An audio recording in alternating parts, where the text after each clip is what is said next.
Good afternoon and a very warm welcome to talkTV's extended coverage of the passing of Her Majesty the Queen with me, Vanessa Feltz, and Mike Graham. Britain has lost its Queen and this afternoon we saw our new King. As the nation enters a period of mourning, King Charles III is expected to arrive at Buckingham Palace in the next hour, having been flown back from Balmoral with his Queen Consort Camilla. The King will address his subjects at around 6 p.m. tonight. And in the last hour, a 96-gun salute has rung out across the UK and in Her Majesty's territories on Gibraltar and Port Stanley in the Falklands.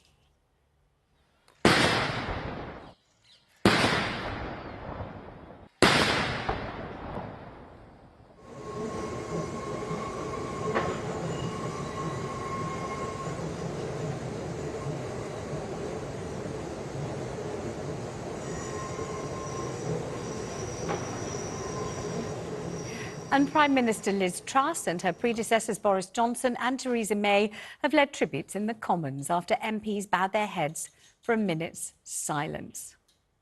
Now let's take a look back at the Queen's remarkable life. Born April the 21st, 1926, Elizabeth Alexandra Mary became Queen Elizabeth II in 1952. Following the death of her father, King George VI, wife to Lieutenant Philip Mountbatten, and a mother to Prince Charles and Princess Anne. In the 60s, Queen Elizabeth gave birth to 2 more children, balancing family with her formal role as head of Commonwealth and head of state. Over the decades, the Queen and the royals have faced a series of challenges and tragedies. It has turned out to be an annus horribilis. None more so than the death of Princess Diana. In recent years, repeated crises and controversies have threatened the monarchy. Most recently, the scandal surrounding her son, Prince Andrew. But throughout, the Queen remained hugely popular and helped to steer the nation through some of its most testing times, including the pandemic. We will be with our friends again. We will be with our families again. We will meet again. Her Majesty's own health came under the spotlight when, in October 2021, she spent a night in hospital.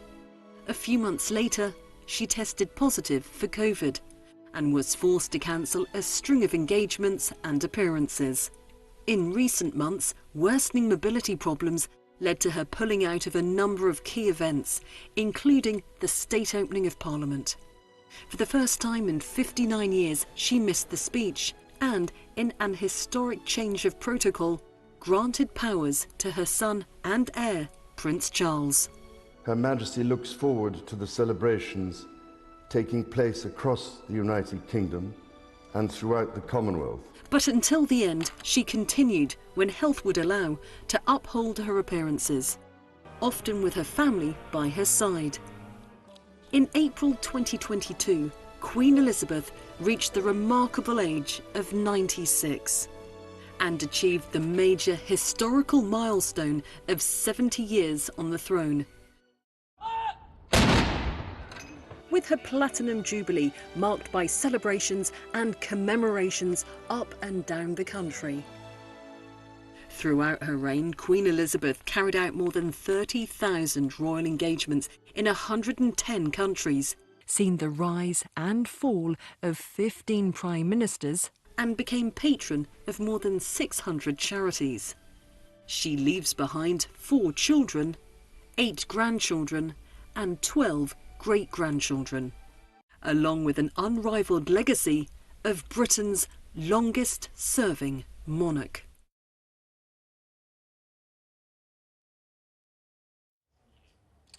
Vanessa, it's been quite a strange sort of day and night followed by day. We're back here. It still sounds weird listening to you saying King Charles. I know. But yesterday, you were the person that broke the news on talkTV. Let's have a look at how that happened. It is 6:32. The day is the 8th of September 2022. And I'm extremely sorry to have to bring you the exceptionally sad news that Her Majesty the Queen has died. The news has been confirmed by Buckingham Palace. Her Majesty was 96 years old and had reigned for 70 years. News of her passing is reaching the rest of the world, and she was monarch of more than 100 million people.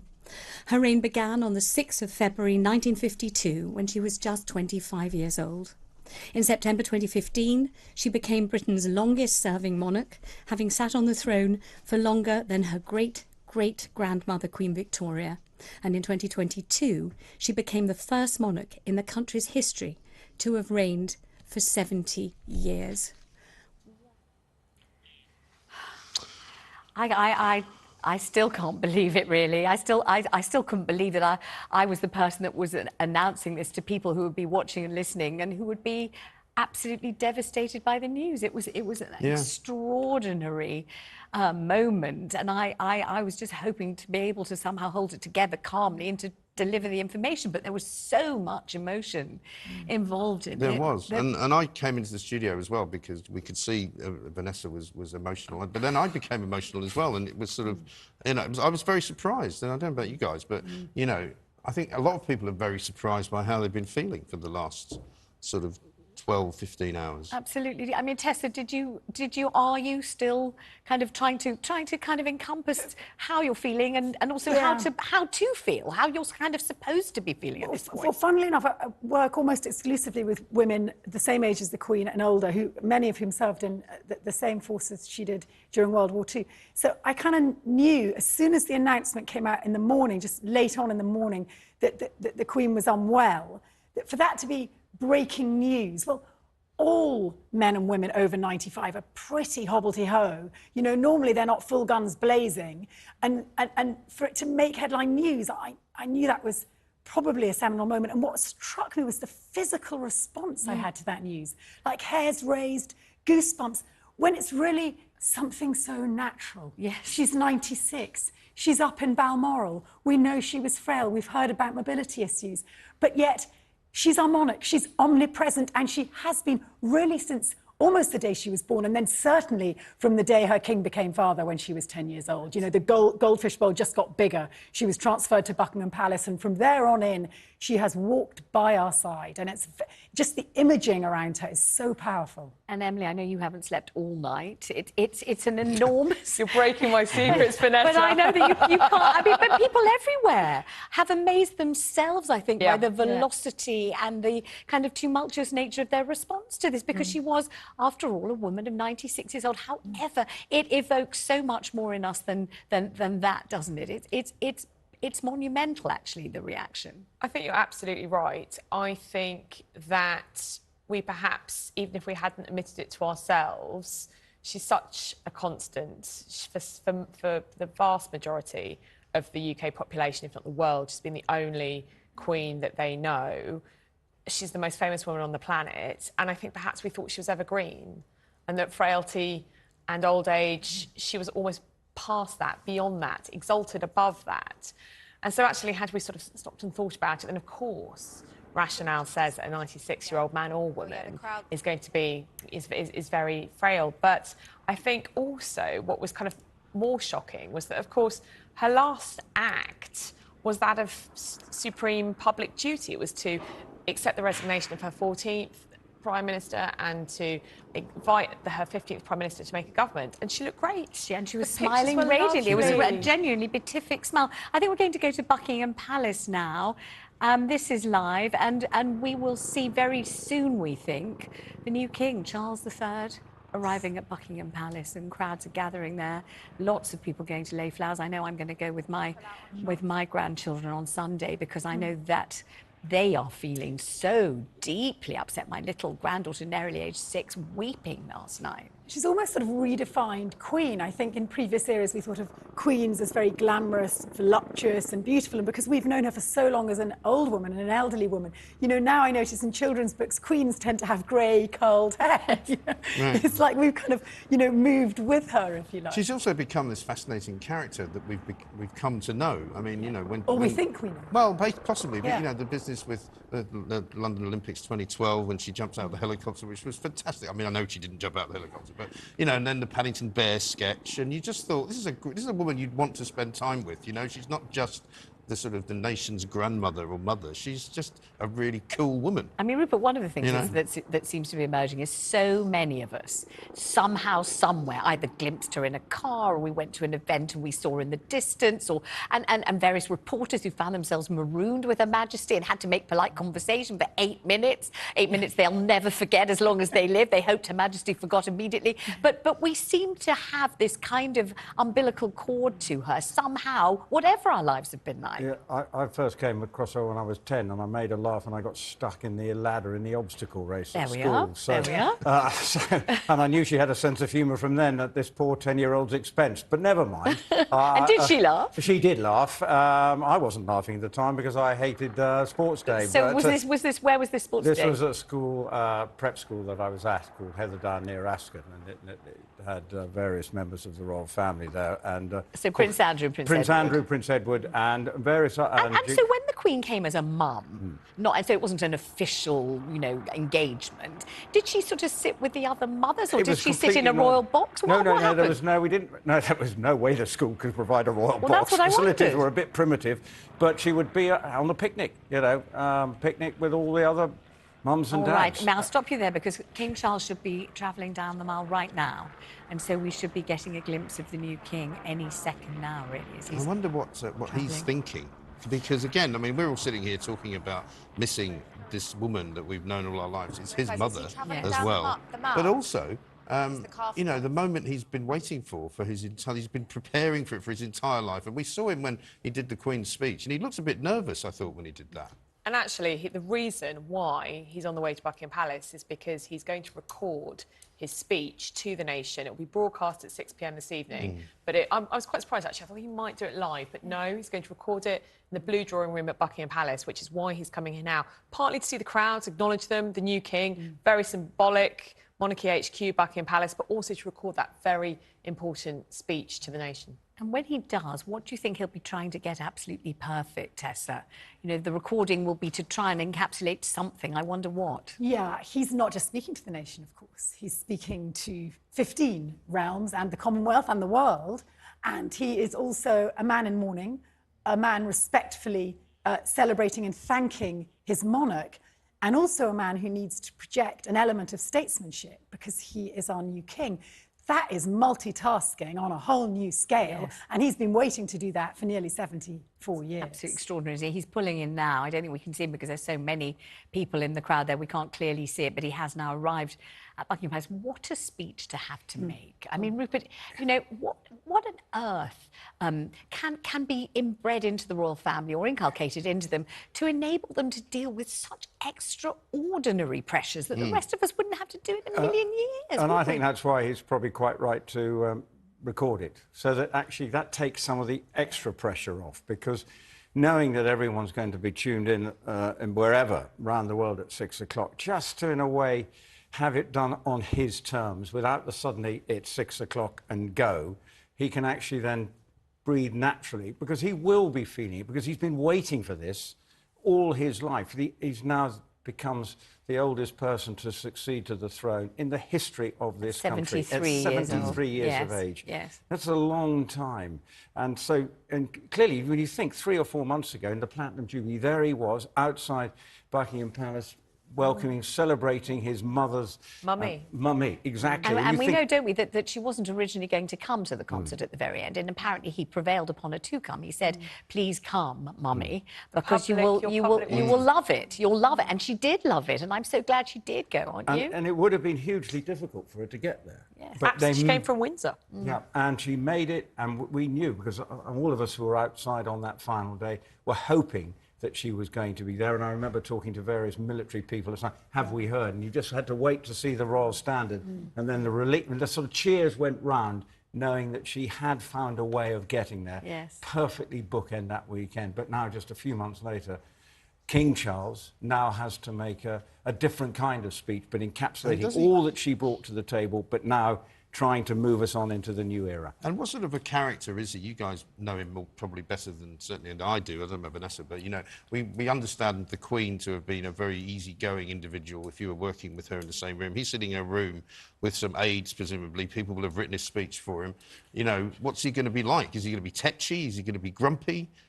Well, I've done a number of tours with Prince Charles and Camilla, and certainly his public persona is charm itself. And what usually on royal tours, you follow the principals around and you report on what they're doing for the newspapers back home, but then you get private audiences as well, always off the record, but of course afterwards we're all desperately making notes, recording it, and you know we're going to do it maybe in 6 months' time when the press commsec doesn't really realise. But he's always charming. He's terribly hello, Emily. How are you? Very charming. I remember when I first met him, actually, he said it was at King's College Hospital in South London, and I just started my job as the royal correspondent for The Sun. And I was standing in a lineup of doctors and nurses and hospital porters because I wasn't really sure where to stand. And he stopped me and said, "Oh, hello, and who are you?" I think expecting me to say, "I'm a porter, I'm a cleaner, I'm a psychiatrist." And I said, "Hello, sir, I'm Emily Andrews, I'm the Sun's new royal correspondent." Oh. I thought, oh, no. I must say, I was presented to him once, and this is what he said. I had been through, I think, a horrible divorce at this point, various career, ups and downs. I've been all over the tabloid press, and it's a long time ago, I'm glad to say. And I was presented to him, and he said, "Oh, Vanessa. And I always took that to be that he was absolutely on my side and felt for me. It may not have meant that, but that's what I thought it meant, and I intend to continue to think so. And he also had this woodsy side, his great love of the outdoors, the passion for places like Highgrove, Balmoral, Sandringham, and also he has 10 properties in Romania, most of them in Transylvania, that we do. There's there's things about Prince Charles that we don't know fully in this country. I think his image is very different depending where you go. But I remember the first time I met him, I was 6, and my mother, really keen royalist, had taken out her coronation flag from 1953, and she sat there, and along he came. It was in Scotland, so there weren't such big crowds, because they're not quite so fervent with their royal support north of the border. And he came up, and Mum said, "This was my flag when your mother was coronated." And he looked down and he went, "I'm surprised the moth haven't got it," which I thought was so Prince Charles. Yeah, and of course Camilla as well now. I mean, a lot of people have asked me this. I was doing some stuff with some American outlets, and they were saying, "What about Camilla? What is she? Is she the Queen? And why isn't she the Queen? And what does it mean?" A lot of people, I think, in this country aren't quite sure what her role is going to be. Rupert, de facto Queen Consort. Yes. She'll be called Queen Camilla, won't she? Yeah, but but the important thing is she has been a huge influence on the sort of transition and this sort of period. She is a calming influence. And you can see, by the way, whenever you see her around and about, she's extremely popular when she goes on events. People are very happy to see. And with King Charles, he will need her support, brings that calmness, because he knows, and she will be there just making sure, OK, almost like breathe. It's all right. And that's what he will need, because the pressure is on, and because, people are not sure how it's going to evolve. How are the public going to embrace this new era? And the influence of the Queen's Consort will be incredibly important to him going forward. And I think that's what we will see. I mean, isn't she going to be actually veritably the embodiment of Rudyard Kipling's "if" in terms of walk with kings, nor lose the common touch, because she does have it. I mean, I don't think she's had a particularly common life. She's had a privileged life, an interesting life in many, many ways, but she seems to have that touch. It's a gift. Some people have it, other people don't have it. Some people thought Boris Johnson had it, and other MPs never do have it, even if they really had a very ordinary life. But she is somehow, I don't know how, but approachable. She seems to be relatable, and she seems to have grown enormously on the British public. Would you agree, Tessa? Yes. I think the key there is with the British public. We were talking earlier. I think that is a much more complicated role for her to play overseas. And of course, now he's king. He is king not just in Great Britain. The last great funeral, royal ceremonial funeral we had with 2.5 billion viewers was, of course, Diana's, which is always going to mean that Camilla as Queen Consort has a complex role and image beyond Britain. I think within this country we've now come to terms with that, and we've grown to love her because we see her much more regularly, of course. Do you feel the same, Emily, about that? I do, actually. When I go on royal tours abroad to Australia, Canada, America, well, America's not a realm, but when we go, the one name that you can never escape is Diana. And I think because the press in the UK have been quite friendly to Camilla. And in person, she's charming. She's interested in you. She's interested in the press. She wants to know how it all works. She's been very strategic in making friends with, you know, some of the more influential newspapers, which has been very sensible by her and her comms team. And I think her reputation has definitely improved. I mean, the polls tell us that. We have the data. Abroad, much more difficult, I think. But to pick up on what you said, Mike, you are right, I think, in what you were getting at. Charles can be irascible. He's a workaholic. He's a perfectionist. We know from the words of Harry and William when they were younger that Papa, their dear Papa, would kind of fall asleep on the papers at 11:30 and on his desk. And Camilla is the yin to his yang. She compliments him. She literally gives him compliments, but she compliments him. She softens him. She encourages him to rest. He famously never eats lunch. And I think that together they will be a very good duo. OK, well, we've got plenty of time to discuss it and to take it all in. Yes. It's been a fascinating period, as I say. Let's go now to talkTV correspondent Oliver Whitfield, Mia Chich, who is at Balmoral for us. Ollie. All day, people have been coming here to Balmoral Palace to leave their floral tribute. Some people bring with them portraits, letters for Queen Elizabeth II, and others bringing candles. I have to say that the area behind me where all of those flowers are being left has quadrupled in size compared to yesterday when the news first broke that the Queen had died. People that we're speaking to have got heartwarming stories of when they've either seen the Queen or met Her Majesty. They talk about feeling inspired by her, feeling very, very lucky to have met her, but also they feel grateful for the life of service that she gave the country, and in some way they feel like it's their duty to come here and pay their final respects. Thanks, Ollie. Elsewhere in the capital, MPs in Westminster are holding a special session in Parliament to pay their respects to Her Majesty. Before the tribute started, the Commons fell silent as politicians remembered their former head of state. They are set to stay there until 10 p.m, pausing only for the King's address at 6 p.m, and they will reconvene tomorrow. Let's have a listen in.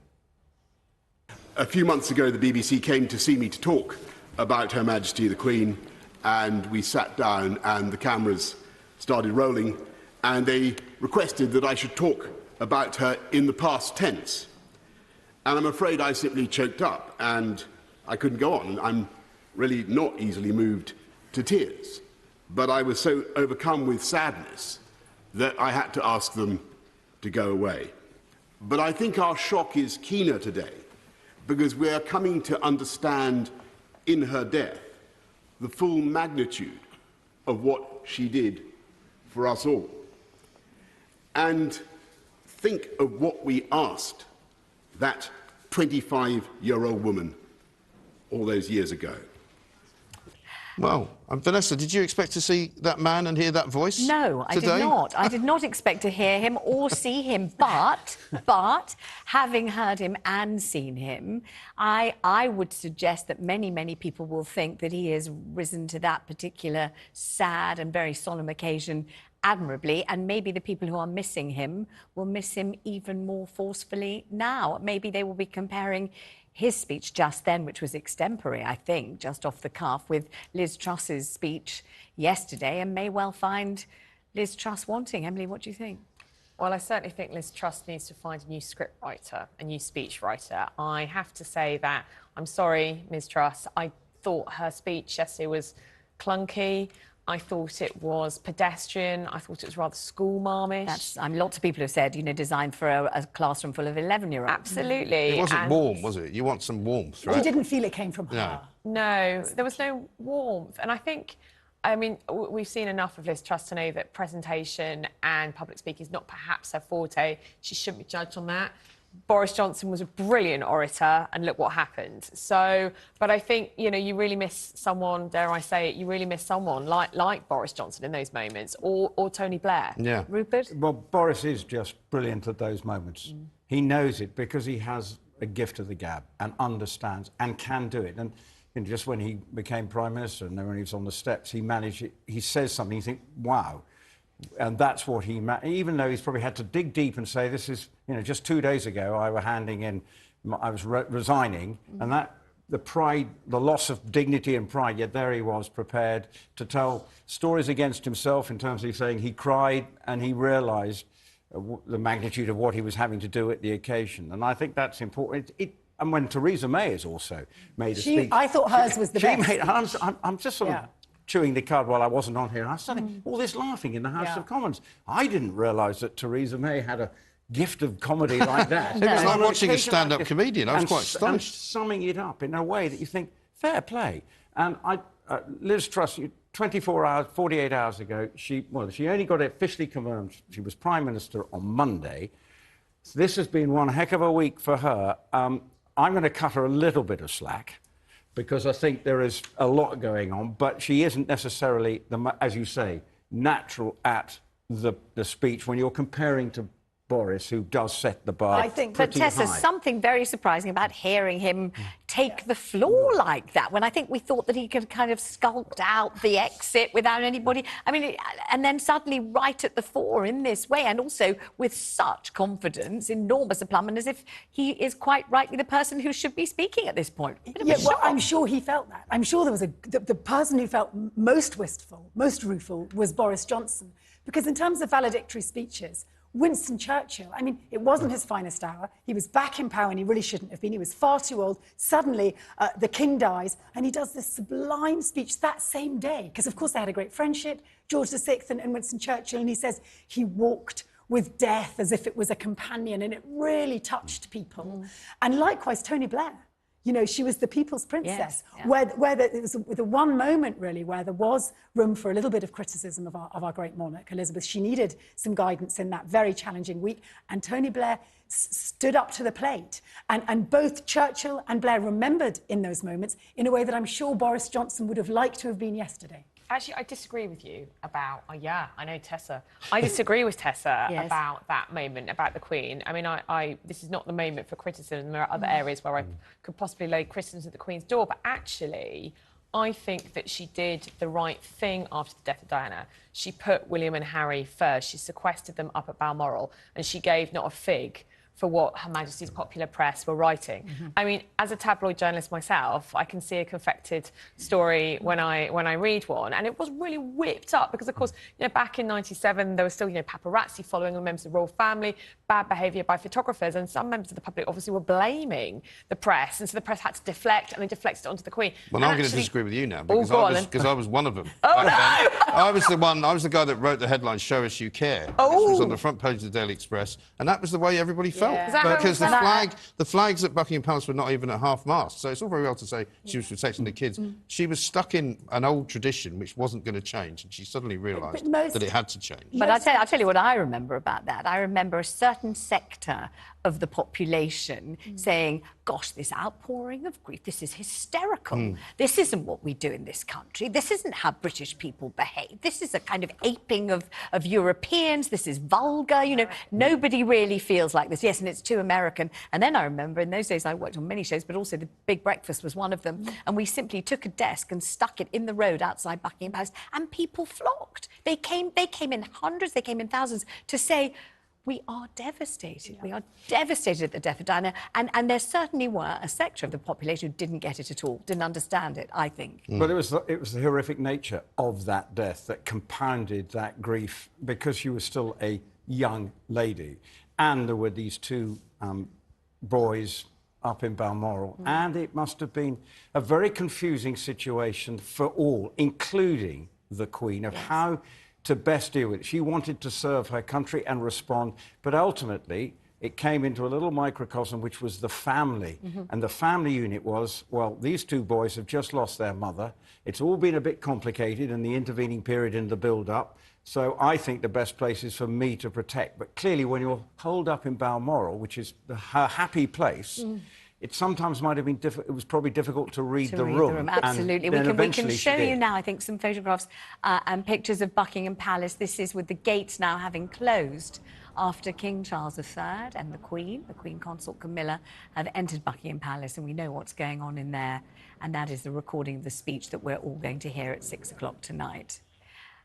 And now it's time to get the latest headlines from our news team.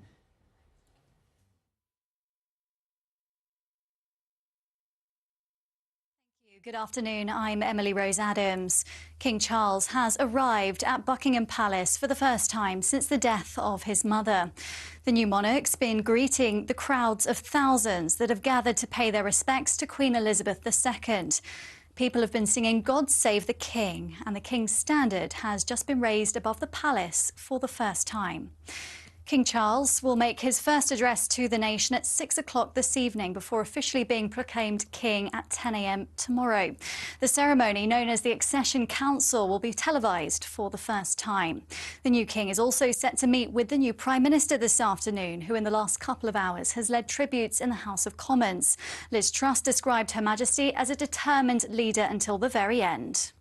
Her late Majesty, Queen Elizabeth II, was one of the greatest leaders the world has ever known. And as we meet today, we remember the pledge she made on her 21st birthday to dedicate her life to service. The whole House will agree. Never has a promise been so completely fulfilled. Well, MPs also observed a minute's silence in a special sitting of Parliament that began at midday, with members of the House sharing their fond memories of Her Majesty, including former Prime Minister Theresa May. These were not meetings with a high and mighty monarch, but a conversation with a woman of experience and knowledge and immense wisdom. They were also the one meeting I went to, which I knew would not be briefed out to the media.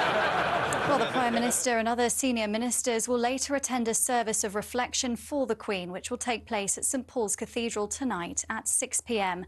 and 2,000 spaces will be made available for members of the public. Meanwhile, bells tolled at midday in tribute to the Queen and to proclaim the new king at churches around the country, including Westminster Abbey, St Paul's Cathedral and Windsor Castle.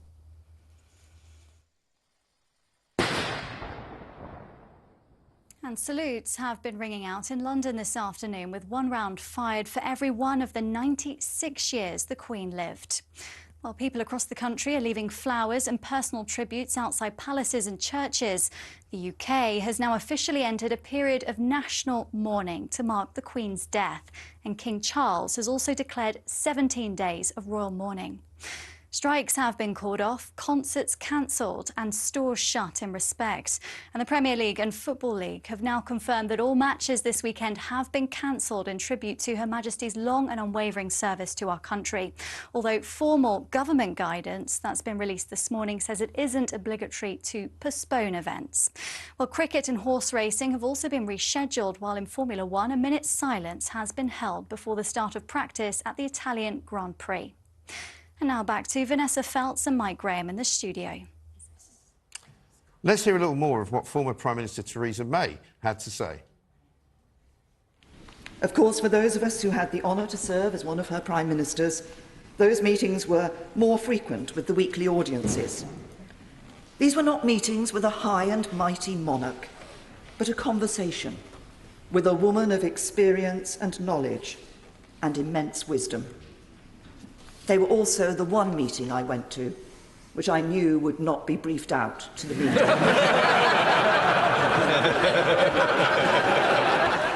I remember one picnic at Balmoral which was taking place in one of the bothes on the estate. The hampers came from the castle and we all mucked in to put the food and drink out on the table. I picked up some cheese, put it on a plate and was transferring it to the table. The cheese fell on the floor. I had a split-second decision to make.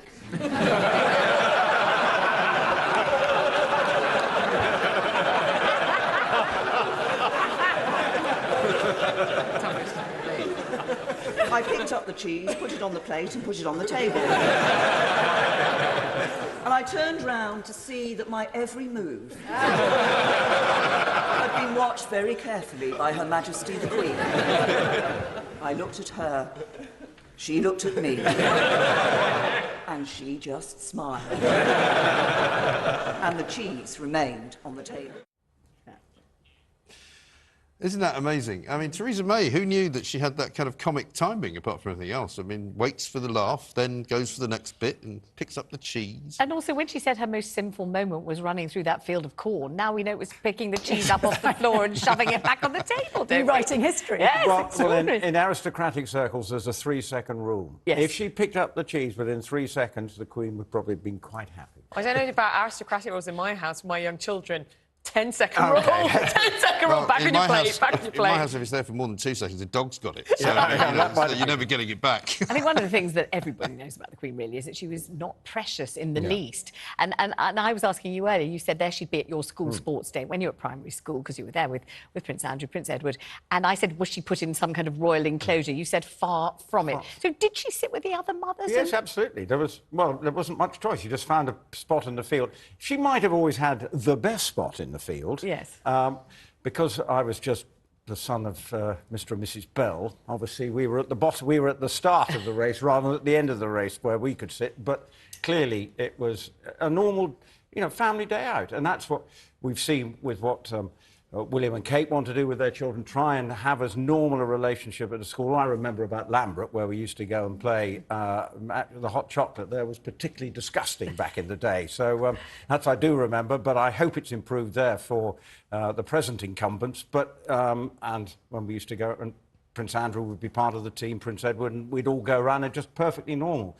No harassment. There'd be one security guard, I think, would be lurking around, but he was sort of just part of the furniture. That's what you saw. And I was going to ask you whether she enjoyed it or not, but then, of course, you offered this moment of pure comedy yourself as a 10-year-old. Well, yes, but I'm sure she did enjoy every year going there, because also, look, there was all her various other, lots of like friends of hers who were there as well. So it was... And you were stuck on a ladder. And I was stuck in a ladder. But could we not repeat that? I was just quite enjoying that part. Why was there a ladder at sports Yeah, why was there a ladder? What was it on Good question, Emily. It's an obstacle race.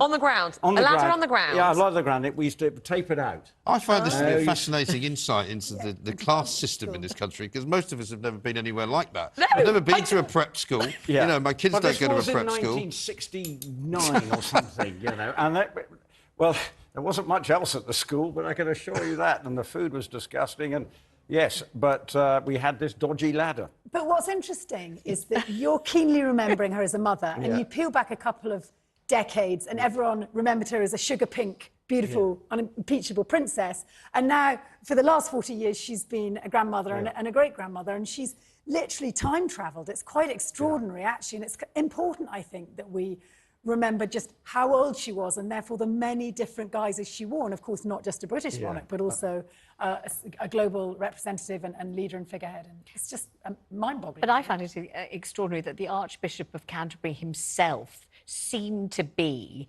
absolutely flabbergasted by her mortality. Even he. Yes. And you would have thought that was his absolute specialism, is, ashes to ashes, dust to dust, we live, and then we... I would have thought that was his kind of stock in trade, but he said, many of us felt that, she was immortal, and that's an amazing thing for a senior cleric to say, but does encapsulate, I think, how so many of us felt. We somehow managed to be very shocked, don't we? Although she was 96 years old. But I also think perhaps not many of us are exposed to very many individuals who are that old. So perhaps we don't read the telltale signs, and also very canny at hiding any kind of weakness. Philip was famous for saying, I'm not taking aspirin. That's a sissy thing to do. He used to prang all the Buckingham Palace vehicles because he didn't want to be seen wearing glasses, driving out between the palace gates. He'd rather just crash into things. I mean, any kind of sign of weakness, that wasn't what you did. And that is a very generational thing, though. I remember my father being very much like that, and when he wasn't feeling well as he got older and he eventually got dementia, he would never admit that there was anything ever wrong with him. And even his own father, who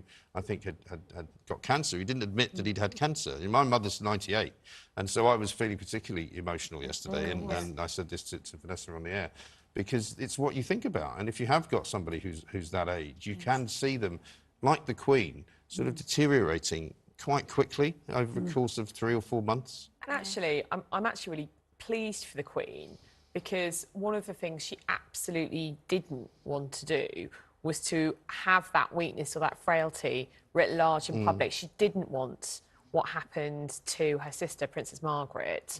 There was a photograph taken, I think, with the Queen Mother, and Princess Margaret was wheeled out by Backstairs Billy to be in the picture, and that last picture is her in a wheelchair, looking so awful, looking like she's dying. And the Queen absolutely did not want that, did not want to be in a wheelchair. That's why, you know, at the remembrance service for Prince Philip, there was that slightly sort of tortuous, you know, she's driven up and she was and she's, you know, there were no cameras, and then she had the arm of Prince Andrew into the service. She did not want any of that apparatus. And actually, because she died in actually pretty good health, we never saw much evidence of her immobility apart from that stick. She has escaped all of that. And also, she worked up till the very last day. She had a cracking The last day. I mean, how many people on this planet will have been able to do that at the age of 96, still fulfilling official functions beautifully with that wonderful smile? I mean, Liz Truss will feel the kind of heat of that handshake forever, don't you think? She pretty much the final moment. Absolutely extraordinary. And I think last weekend there were some leaders of the Church of Scotland who were there having dinner with her and everything, and they were just saying how engaged and happy she was getting on with her, you know, still as interested as ever, and they said they had a lovely time. And clearly her faith was incredibly important to her at all times. And it's going to be interesting because actually her role, very important, her role as head of the church in this country, actually sort of slightly thinking, moving on with King Charles, who has a much more, I suppose, in a broader church, a defender of the faith. It will be interesting to see how that is. That'll be one other sort of new sort of direction the monarchy will be heading in terms of how they embrace the new multicultural Britain, which, when you think when the Queen came to the throne in 1952, it was a very different religious landscape. Most people went to church. It was a much more God-fearing time. It's certainly not now, where, you know, it will be very interesting to see how King Charles deals with that aspect of his role. I think one of the things that people are thinking about at the moment is their own families. As Mike said, you know, his mother's 98. My fiancé, Ben, is Nigerian, of Nigerian origin. He said to me this morning, first of all, he suddenly told me that he'd seen the Queen 3 times in his life and just went round and was in a state of complete kind of emotional, I don't even know what to call it, turmoil. Yes, just thinking he once saw when he was a schoolboy and he once saw it somewhere else. And then he said to me, and you know, my mother looks exactly like the Queen. Now, we had Rabbi Alan Clancy on my show yesterday, and he said to me absolutely categorically, with no sense of humour at all, but absolute love, the Queen was a Jewish mother. Right. So we've got the Queen looking exactly like Ben's Nigerian mother, absolutely 2 peas in a pod, a Jewish mother. And what I'm saying is, the reason I'm saying this is because I think that that's happening all over the world. And it doesn't matter about your ethnicity, your background, your income, your education.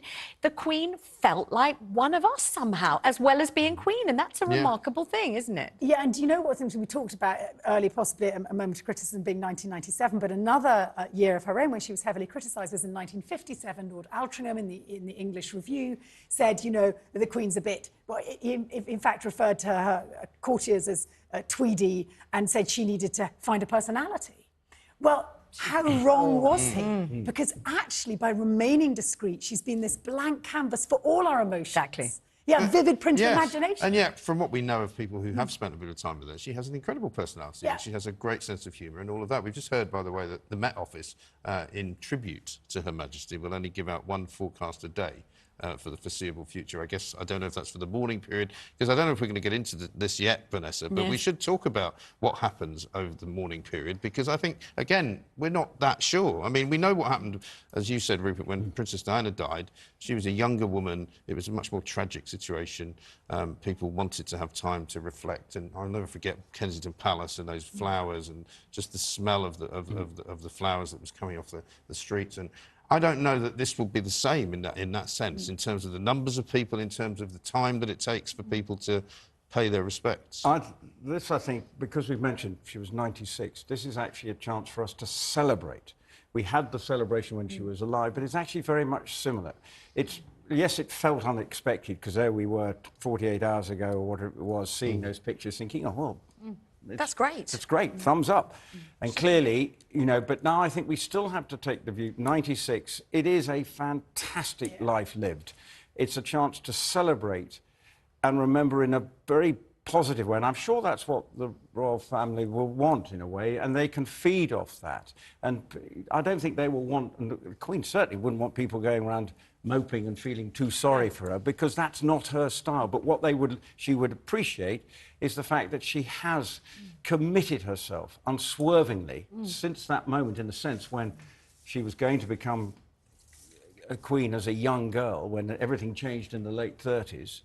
She has committed herself unswervingly, and we should be celebrating When that. we talk about a period of mourning, as Mike says, do we mean for the royal family? Do we mean for the country, the Commonwealth, or do we mean for all of us? Are we supposed to behave differently? Are people expecting to wear black at home or wear an armband? I know that my grandfather, who was in the underwear business and was very, very quick thinking, managed to requisition a whole load of parachute silk left over from the war and have it made into black ties and black armbands for men to wear when the old king died. So I just wonder, will people wear a black armband these days? Will they wear a black tie at home or at work?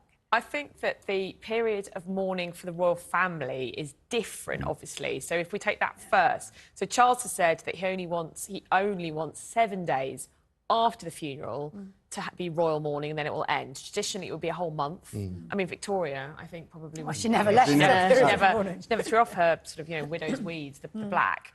So that's what it means to the royals, and that means no engagements, official engagements, or limited engagements. That means black ties. I mean, I don't think we're going to see black armbands. Remember the black armbands? I do. Yeah. But there was a time when black armbands outside Windsor Castle last night. I noticed they were taking the down. staff. Yeah, and they were all wearing black armbands. But I don't think we'll it's see a the sports royals thing now, isn't it? More than anything.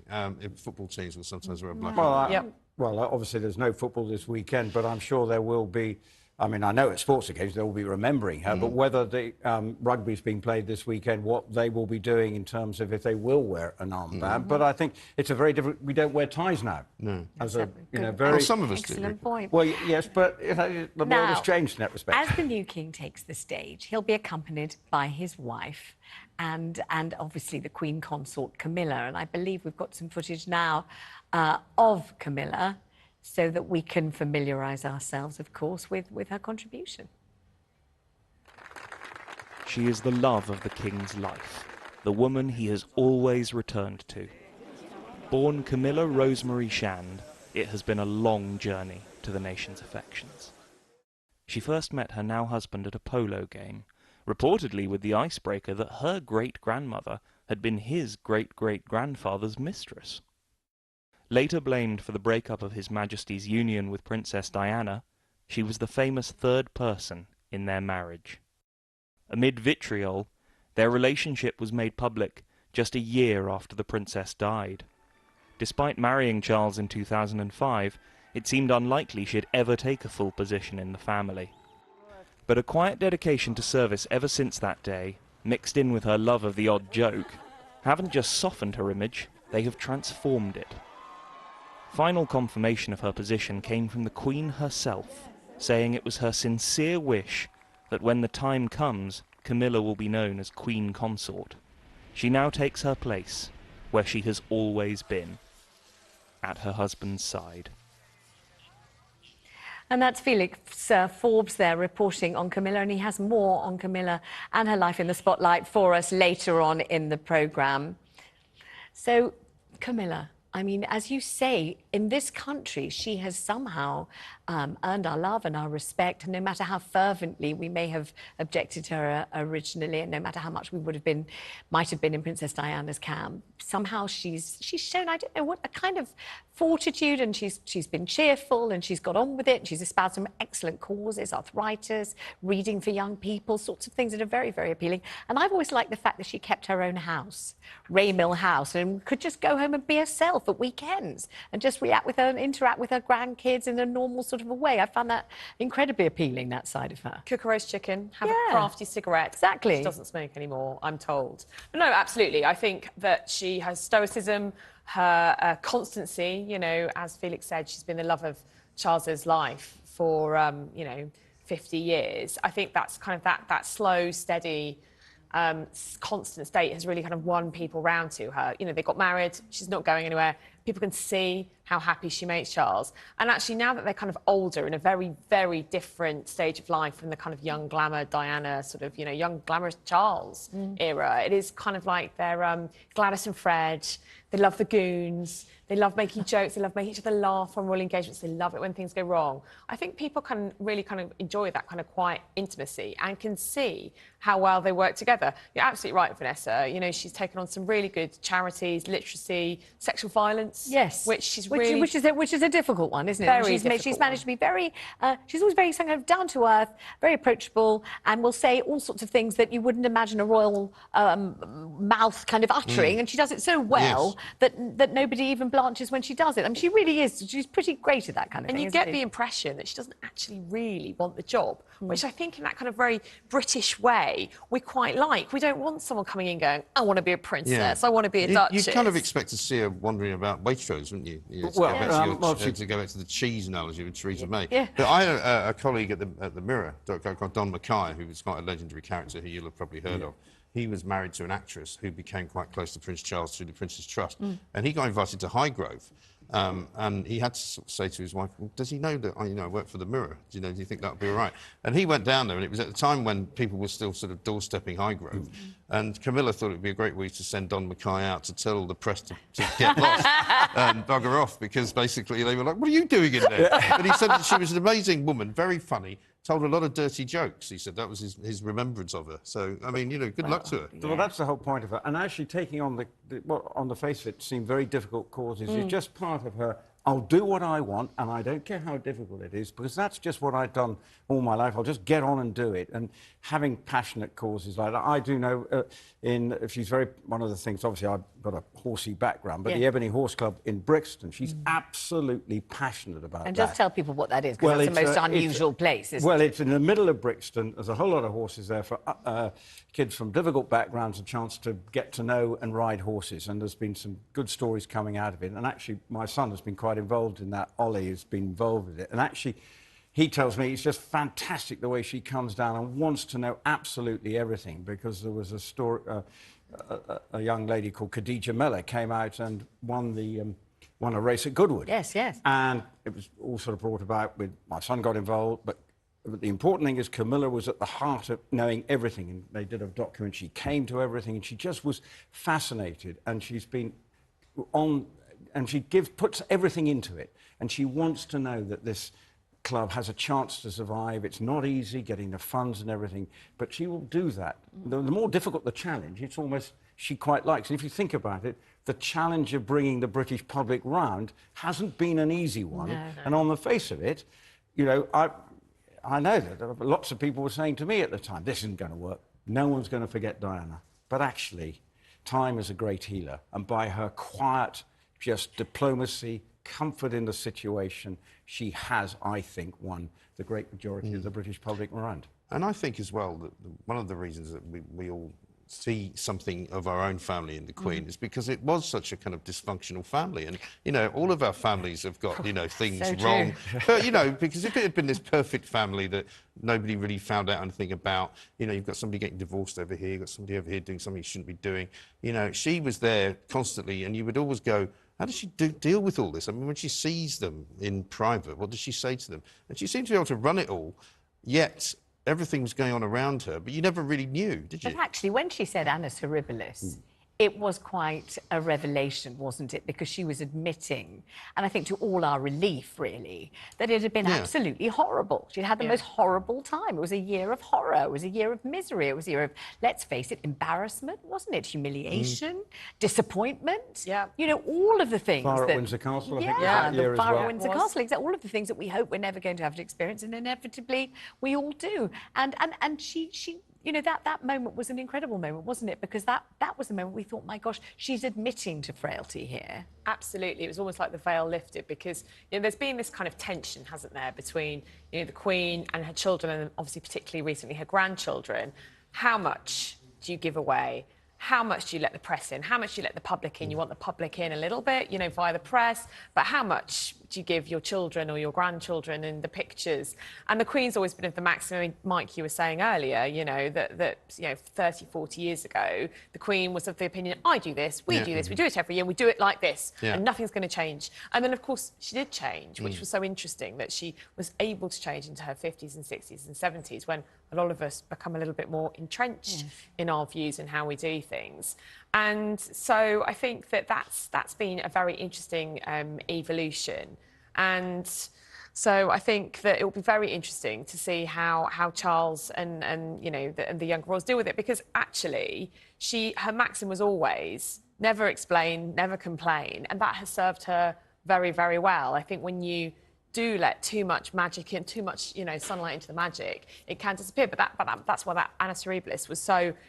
I can't actually remember another example, really, of the Queen letting us into her feelings quite as much as she did that year. I suppose in COVID, in almost the opposite kind of way, when she said, we will meet again, that hope caught, didn't it, in the sort of hearts and the throats of all of us during the pandemic, because it was a message of such hope. Born out of her experience in the war, when people never knew whether they would meet again or not, and it was incredibly effective, wasn't it, at buoying us up at the most horribly frightening time. She got it just right with that one, didn't she? Again, I think she did. And bearing, if you've lived through the fact that she's bookending her life, the Second World War, horrendous experience. If you lived in London, towns across this and cities across this country bombed, and having to live that and hoping we would all meet again. And the pandemic was a different set of circumstances, but she wanted, what she was missing was the oxygen of meeting the British public, or public around the world in the Commonwealth. And yet she felt sort of, like all of us, probably a bit marooned in her castle, not able to do what she wanted. But she still managed to find a way to adapt the Zoom calls or whatever. By the way, she spent it with Prince Philip. And that would have been an incredibly precious time, wasn't it? That was such a boon, I think, that in the sort of, the golden era of their relationship, they were able to spend so much time together. Because by that point, he was basically retired at Wood Farm on the Sandringham estate. She was still in Windsor and at Monarchy HQ in Buckingham Palace. They weren't actually spending that much time together. COVID comes, they're bubbled up together. Remember that the staff who protected them had to quarantine for 2 weeks before they could even go and work with the Queen and Prince Philip. And I think that was so lovely, that time that they spent together. Absolutely. Thank you, Emily. Thank you for joining us for our extended coverage of the death of Queen Elizabeth II live on talkTV. Let's get the latest update from our news team. We'll be back shortly. Thank you. Good afternoon. I'm Emily Rose Adams. King Charles has arrived at Buckingham Palace to crowds of thousands of well-wishers.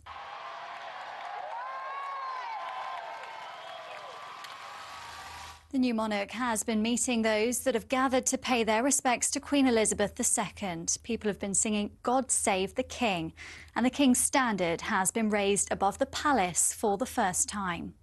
King Charles will make his first address to the nation at 6 o'clock this evening before officially being proclaimed king at 10 a.m. tomorrow.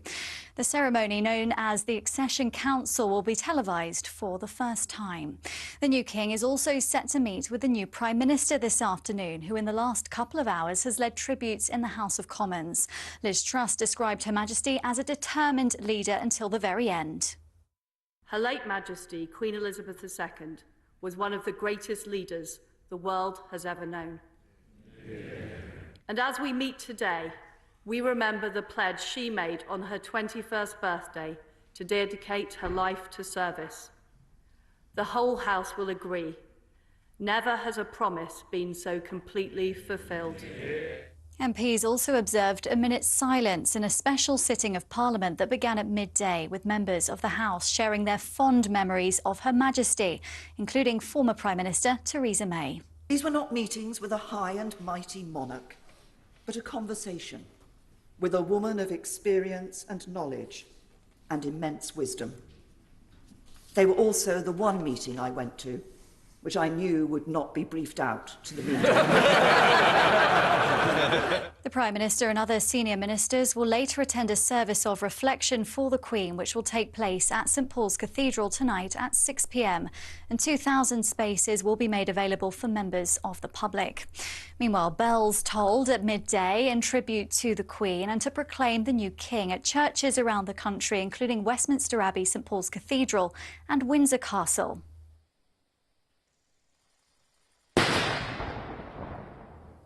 And salutes have been ringing out in London this afternoon, with one round fired for every one of the 96 years the Queen lived. Well, the UK has now officially entered a period of national mourning to mark the Queen's death. King Charles has also declared 17 days of royal mourning. Strikes have been called off, concerts cancelled and stores shut in respect. And the Premier League and Football League have now confirmed that all matches this weekend have been cancelled in tribute to Her Majesty's long and unwavering service to our country. Although formal government guidance that's been released this morning says it isn't obligatory to postpone events. Cricket and horse racing have also been rescheduled, while in Formula One a minute's silence has been held before the start of practice at the Italian Grand Prix. And now back to Vanessa, Feltz and Mike Graham in the studio.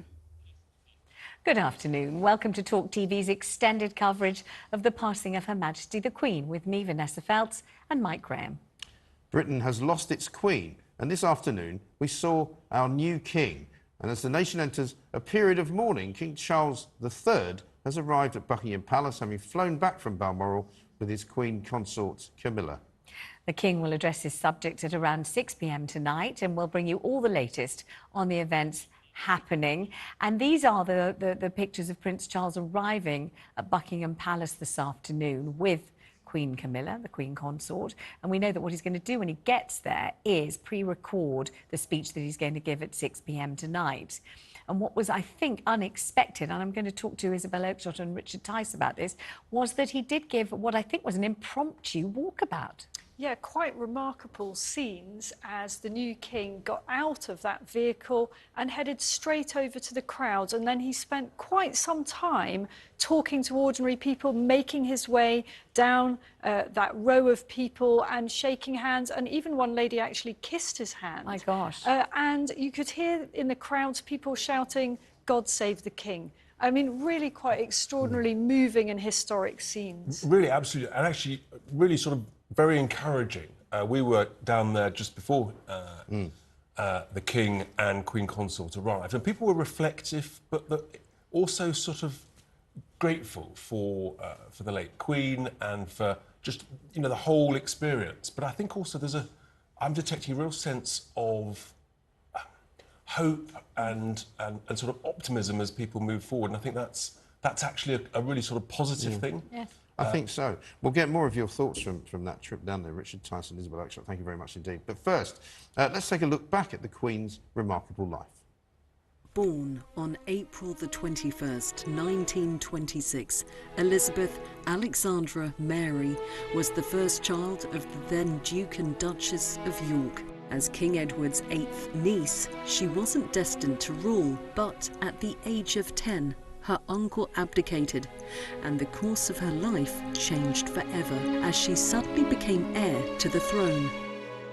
We are trying to do all we can to help our gallant sailors, soldiers and airmen. And we are trying too to bear our own share of the danger and sadness of war. It was the start of the Second World War when a teenage Princess Elizabeth began public duties. She joined the Auxiliary Territorial Service, which trained her to drive and repair trucks. By her example, perhaps more than her service, she served her country.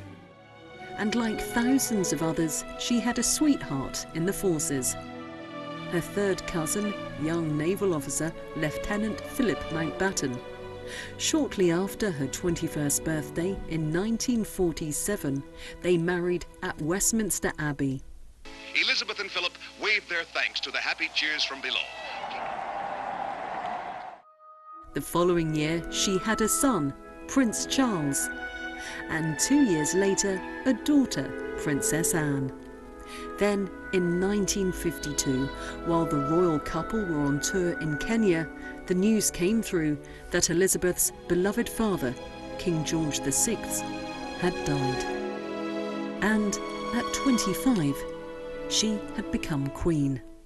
I declare before you all that my whole life, whether it be long or short, shall be devoted to your service. Her coronation took place a year later, in 1953. In the 10 years after being crowned, her popularity grew, along with the royal family. First the arrival of Prince Andrew, and then Prince Edward. As a committed head of the Commonwealth, the Queen has visited every nation, often repeatedly. In the 60s, she flew to a remarkable 28 countries in total. The 70s and the 80s were a mix of triumph and turmoil. A day of tragic violence in Ireland. Lord Mountbatten of Burma has been killed by an explosion on his yacht off the Republic's coast. Then, in the 1990s, the Queen entered perhaps the most difficult decade of her reign, divorce and devastation. 1992 is not a year on which I shall look back with undiluted pleasure. In the words of one of my more sympathetic correspondents, it has turned out to be an annus horribilis. But there was worse to come with the death of Princess Diana in 1997. The Queen made an unprecedented live broadcast. As your queen and as a grandmother, I say from my heart. First, I want to pay tribute to Diana myself. She was an exceptional and gifted human being. 5 years later, in 2002, the Queen faced more personal tragedy, losing her sister, Princess Margaret, and then Queen Elizabeth, the Queen's mother, 2 months later.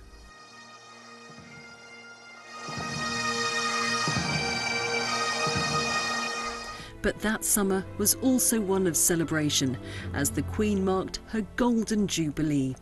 A decade later, golden became diamond. 4 days of celebrations ensued to mark the Queen becoming only the second monarch in history to reach such a milestone. On the 9th of September 2015, she became the longest-serving monarch Britain had ever seen, surpassing the reign of her great-grandmother, Queen Victoria. The same year, her fifth great-grandchild was born. She now has 12. But in her 90s, the Queen was confronted with a number of crises within the royal family.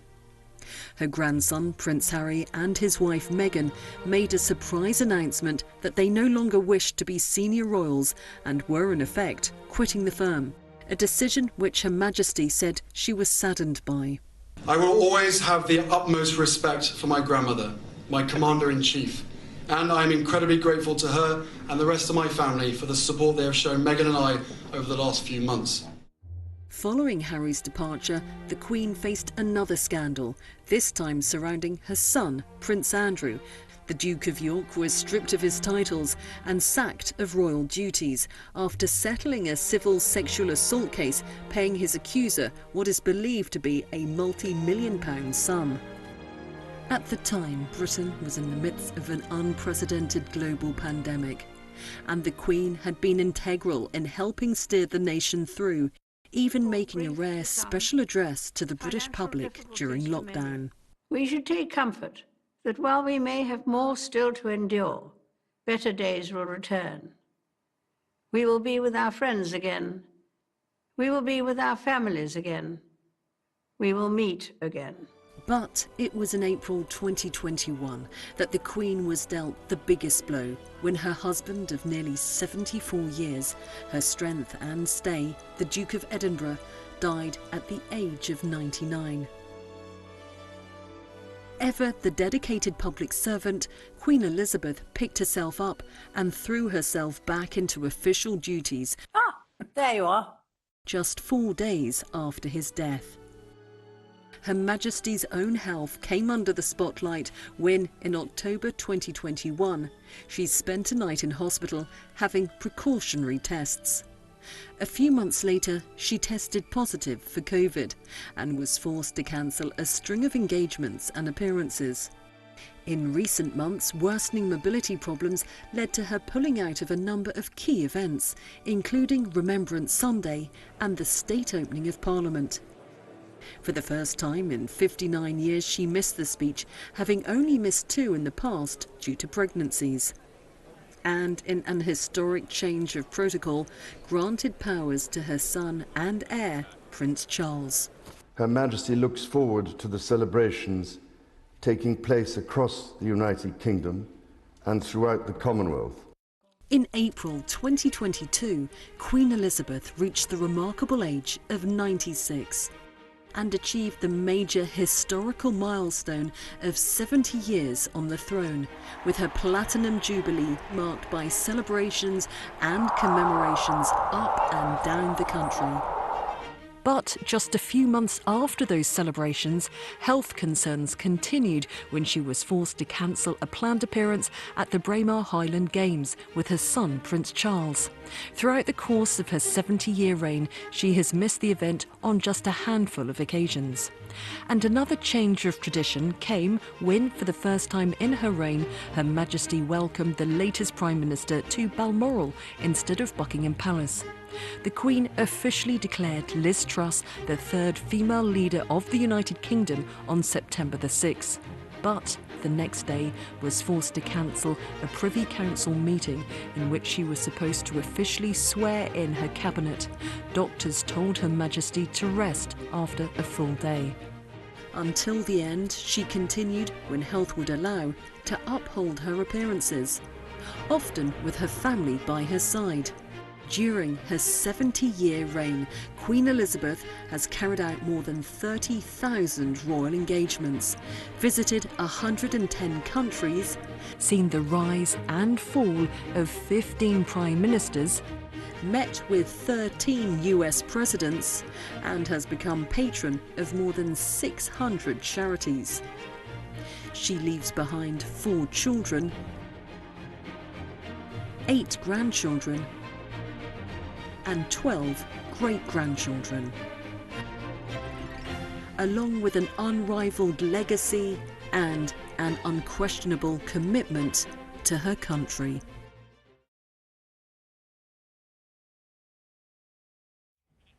Let's go to Buckingham Palace now. talkTV's Miranda Schunke is there. Miranda, what's the mood like at the palace after witnessing the King arrive and that impromptu walkabout? Well, yes, good afternoon, Vanessa. It was just about an hour ago now that the new king, King Charles III, as he will be known, and Camilla, Queen Consort, arrived back at the palace to a waiting crowd of really several thousands of people. And I think that crowd is only growing here by the hour. So they emerged from the royal vehicle and really wanted to speak to members of the public who've arrived since early this morning. They wanted to say thank you, I guess, and the people themselves wanted to say thank you to King Charles himself, to say that actually what his mother had done over the course of her 70-year reign was actually something that they may not see again, and they wanted to thank him. So really it was a mark of respect by people here, leaving floral tributes. The crowds themselves were 10, 20 deep, and actually King Charles III, he walked along the entire line, right along the pavement, along the length of the palace really, speaking to people, shaking their hands and thanking them for coming. He then met up with Camilla, Queen Consort, and started to look at some of the floral tributes that are starting to be left, the cards, the messages, the thank yous, all along the palace gates. And it's very rare that we actually see senior members of the royal family walking around outside the palace like this. But I think they wanted to take their time after flying back from Aberdeen for a busy afternoon. They wanted to meet the public, to say thank you, and to really look at the start of the floral tributes that have started to gather here in quite some number outside the palace. Now, they then walked back into the palace. We know that King Charles III will be meeting the new Prime Minister, Liz Truss, in these hours before he addresses the nation at 6 o'clock. So a continuing sombre mood here. People are coming and going.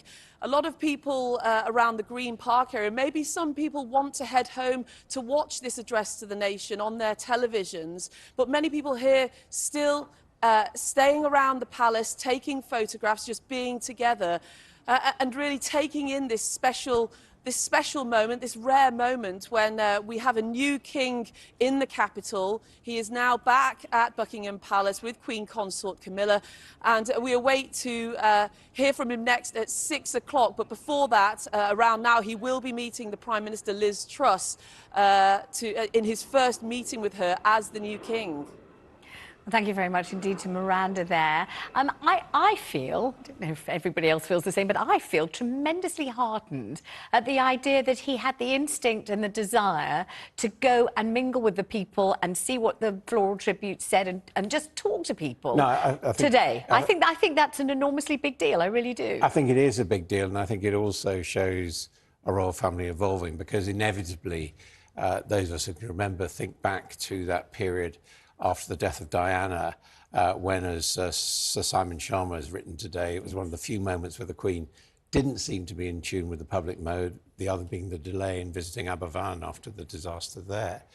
And it took several days, but then she came back, she made that address to the nation, and she went out and met the grieving crowds. Yes. Now, I think the fact that Prince Charles, in his personal grief, has managed to get out there, talk to people now is a very good sign for his kingship coming up. And Isabel, he looks very, very relaxed, and so does Camilla. They're obviously grief-stricken, but they seem to be comfortable there, just amid the people. Imagine you're one of the people who decided to go in your lunch hour or something with some flowers, and there's the new king and the queen. Extraordinary. Amazing. And actually, when we were there earlier, there weren't that many people that you couldn't get to the front. I think if you'd wanted to, huge amount of global media there, but it would have been possible to wiggle your way into a position where you could actually meet the new king, and what an extraordinary historic moment that would be. Do you know what I find strange, and just watching it as we are now for the first time, he's the new king and he's wearing a suit, and you kind of, I don't know what the king should wear, but you know, he's not wearing morning dress. No, but you know what I mean. It's like, it's a kind of daft thing to say, but you know the queen wears the clothes that she wears, and you're used to that because she's the queen. But you feel like the king should wear something else. I don't know what he's supposed to be wearing. He's demonstrating a real sense of empathy and closeness to his subjects in a way that I think is really encouraging, really heartening, and we should all draw great confidence in that, actually. You know, King Charles III, it's a whole new era, and it's going to take us all a time to get used to it. As Adam said, you know, Princess Diana's death was a massive kind of cultural shift for Britain, wasn't it, and for the royal family. And I suspect this is another one, you know, that we're all getting used to having now no more of the Queen and suddenly somebody else to look to. And I wonder whether people will look to him in the same way. Well, he's got to define himself, hasn't he? And he, you know, we know he's a fairly introverted individual, but he's clearly decided, in this role, I need to be out there. And I mean, I recall his investiture, and I remember a black and white television being wheeled into my primary school, and I remember all of us clustering around it. It was, you know, do you remember those days we used to have to hold a coat hanger over the television to get a decent reception? I mean, I remember the whole thing, the headmaster kind of waving a coat hanger, and all of I was about, how old? 4 or 5, I suppose. I mean, it was a quite deliberately... 6, and watching this moment, and he looked, you know, deeply uncomfortable, shy, didn't he? Awkward, you know, that kind ermine of. And everything. Oh gosh. One doesn't know how true it is, but there's an episode of The Crown Well, I know all about that, how awkward it was, and that, of course, was a constructed ceremony invented by Lord Snowdon. Precisely to introduce him into the mentality of the public as a future monarch. Adam, picking that up, do you think that defining himself actually is about being more visible, more accessible as the people's king? I suspect it probably is. I think he probably realises, I mean, you know, he can read all the criticism that's been made of him in the past, and he doesn't want that. He doesn't want, I imagine, to be seen as a remote figure at all. You know, it's important for him, as he would see it, to perform his function as head of state, but also frankly, important for him to stay popular with the public. And Isabel, you know, he has in many ways declared his hand over the years, hasn't he? And when I say his hand, I mean literally that spidery handwriting, all of those letters which did become public. I mean, we do have a pretty good idea, don't we, of Prince Charles? We do, but ironically, so many of the things that he's been heavily criticised for in the past are now very popular causes, whether it's the organic soil movement or the climate change stuff that he does so well now and everybody's now on board with, and yet he was well ahead of his time on those. I think so far the optics of all this have been impeccable, but there is one note that's jarred a bit and does worry me, and that was a sight of Prince Harry basically legging it early from Balmoral. We've seen pictures of him getting on a plane, I think. I'm not quite sure where he is now. I think he's gone back to the Windsor estate. What a pity that we haven't seen those two brothers, him and his brother William, perhaps out talking to the crowds at Balmoral or looking at the flowers there. It seems a missed opportunity, and I really hope that in the days to come they do that and do that quite quickly. Or even getting on the plane with his father. Some togetherness would have been good, wouldn't that it? he's not just kind of on the outs. But I think the other danger for Charles here is that he tries to emulate his mother, you know, because he's not going to be able to replace the Queen, no matter how hard he tries, because nobody could, you know. It's a bit like when you have a huge figure who leaves office in some way. You can't become that person immediately. You know, I think it will take a long time for the people of this country to say, look at Charles in the same way as they did at the Queen. But don't you also think, you know, he's had 73 years to think about this and plan for what he might do and what he might change and how subtly and how elegantly he'll do it, how compassionately. But I'm certain, aren't you, from all I read about him, and I've been twice presented him, and I can't help thinking that he will have plans to effect some kind of change, and he'll be already putting them in motion. Yeah, and also I think quite important, his wife. I don't know whether we're going to go on calling her the Queen Consort. I reckon not for more than half a day. Clumsy, isn't it? I think she's Queen Camilla, and that's it, don't you? But if Charles, compared to his mother, seems less able to adapt to all sorts of circumstances, she certainly can do that, Yes. and I think that will be a very important component of this. I think she can be like the bridge, perhaps, with people who maybe did see her as less of a She's distant become figure. hugely popular. Again, I think that the pair of them will be much more accessible, much more visible, and that, in a sense, I think is part of the difference between them and the late Queen, who, in recent years, we sadly, but understandably, saw less of. I mean, you say she's hugely popular. I'm not sure I agree with that. I think that there are still people for whom the jury is very much out. There are certainly a group of people who will always be pretty hostile towards her. She's made huge effort in recent years and has definitely improved her image. But I wonder about the younger generation. Really, children, little people, don't really know an awful lot about the new king and Queen Consort Camilla. Well, and I think they're going to have to do a lot of work, actually, with the younger generation. Within that, there's Kate, Catherine, and the children, and they're clearly now, it was very obvious in the last years of her life that the Queen was absolutely concentrating on the line of succession. Her, Charles, William, George, Absolutely. those were the photographs. And I think we're going to see a lot more of that. So we're asking how people are reacting. So let's get the very latest now from outside Buckingham Palace. She's been the Queen most all my life, so that's all I've ever known, and I think that it's just right and fair that I come down and just pay my respects and just have a quiet reflection time. She's a very nice person. My life is changing in this country. I love London. I love the Queen. I love English people because this country is the best one. She helped everybody. She changed my life and my life. Because I remember the day that she was crowned, and I remember her father dying, so I sort of feel as though I've been with her all the way, really. She wasn't just the Queen of this country, she was like the Queen of the world. I mean, the French call her Queen of Hearts, but no matter where she went in the world, people loved her. God save the Queen. He said, I didn't see her fly past our house.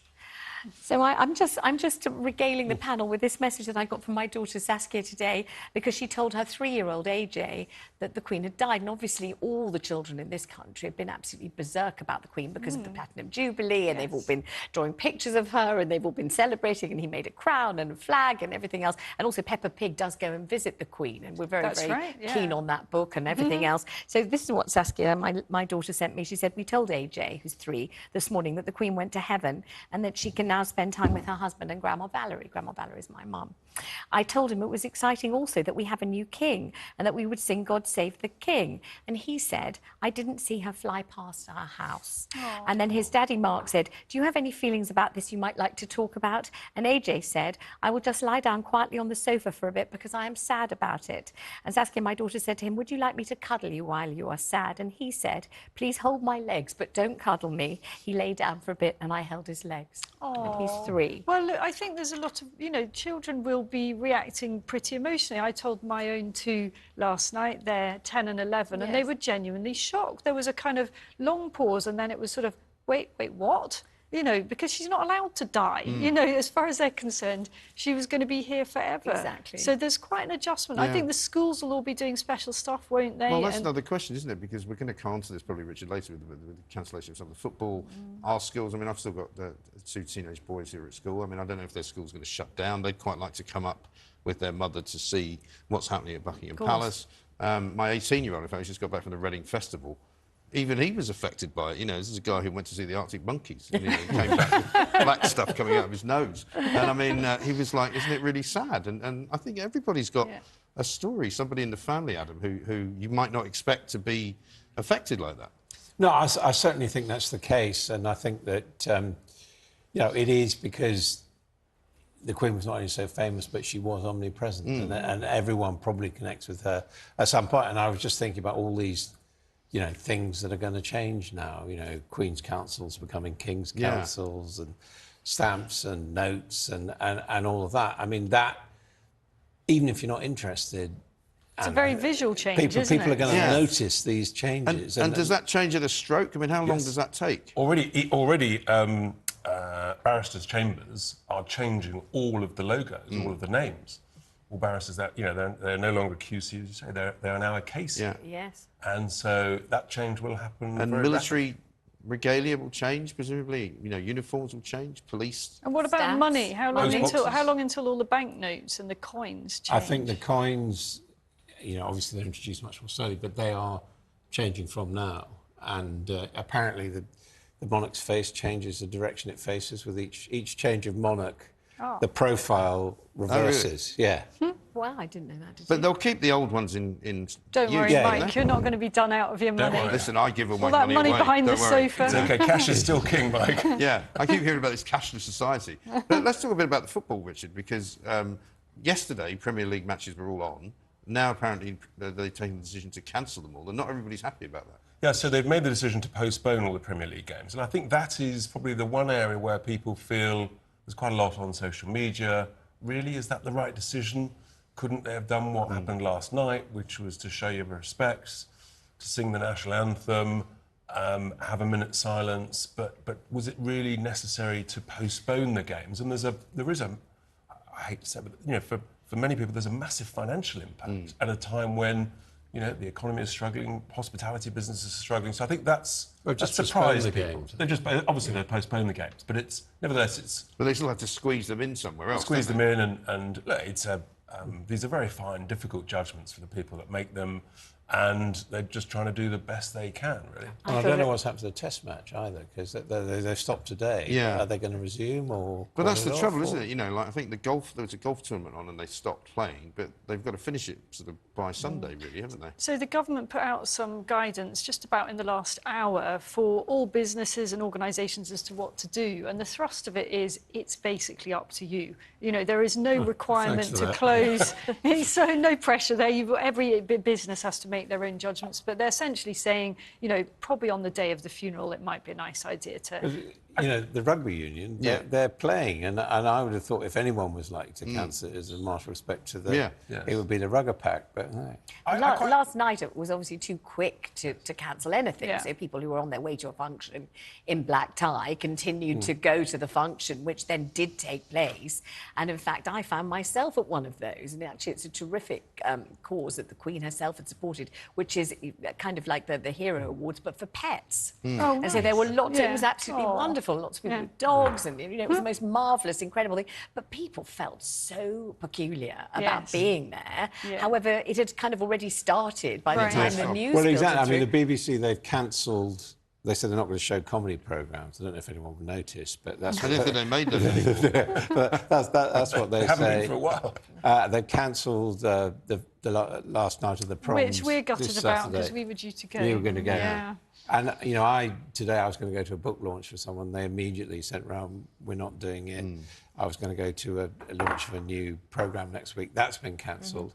Yeah, I'm also getting private messages saying because this is private, you know, our party or our dinner party is going to go ahead. I quite like the government guidance that actually, make the judgments yourself. Trust the people. I think that's a... I wondered if the theatres would go dark. I wondered if kind of the whole of the West End, all the theatres all over the country would go dark, but then I suppose the show must go on. But as Richard says, I mean, it's not the best time to start going out of business again, you know, if you're going to try and make your money back. And I saw some footage of the West Ham game last night where the whole stadium was singing the national anthem. And it was beautiful. It was beautiful. And it was great. And you thought, well, that's probably what she would have wanted you to do. Well, I saw some footage of an Irish sporting event where they were singing inappropriate, shall we say. Well, we'll draw a veil over that. But let's get the latest headlines now. And that's from our news team, of course. Thank you. Good afternoon. I'm Emily Rose Adams.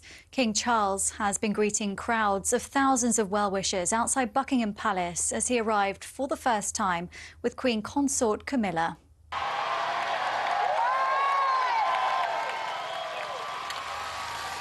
There were cheers, tears and even a kiss for the new monarch as he met those who've gathered to pay their respects to Queen Elizabeth II. People have been singing God Save the King, and the King's standard has been raised above the palace for the first time.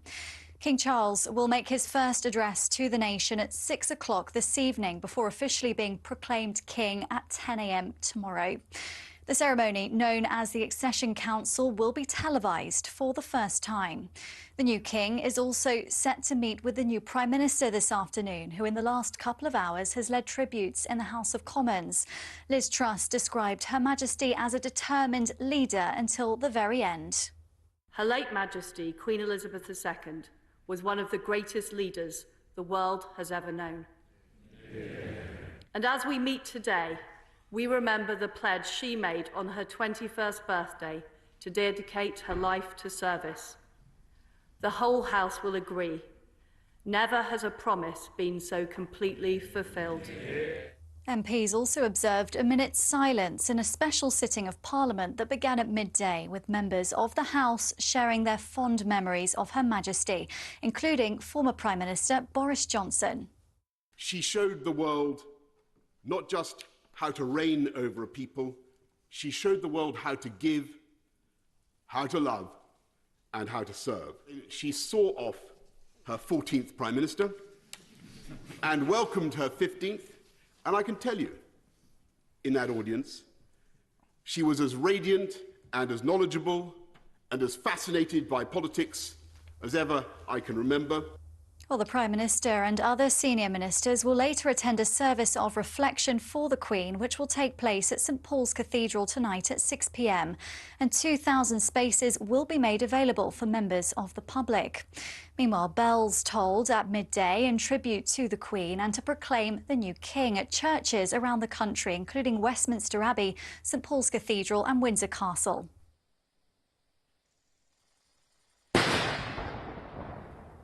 And salutes have been ringing out across the UK this afternoon, with one round fired for every one of the 96 years the Queen lived.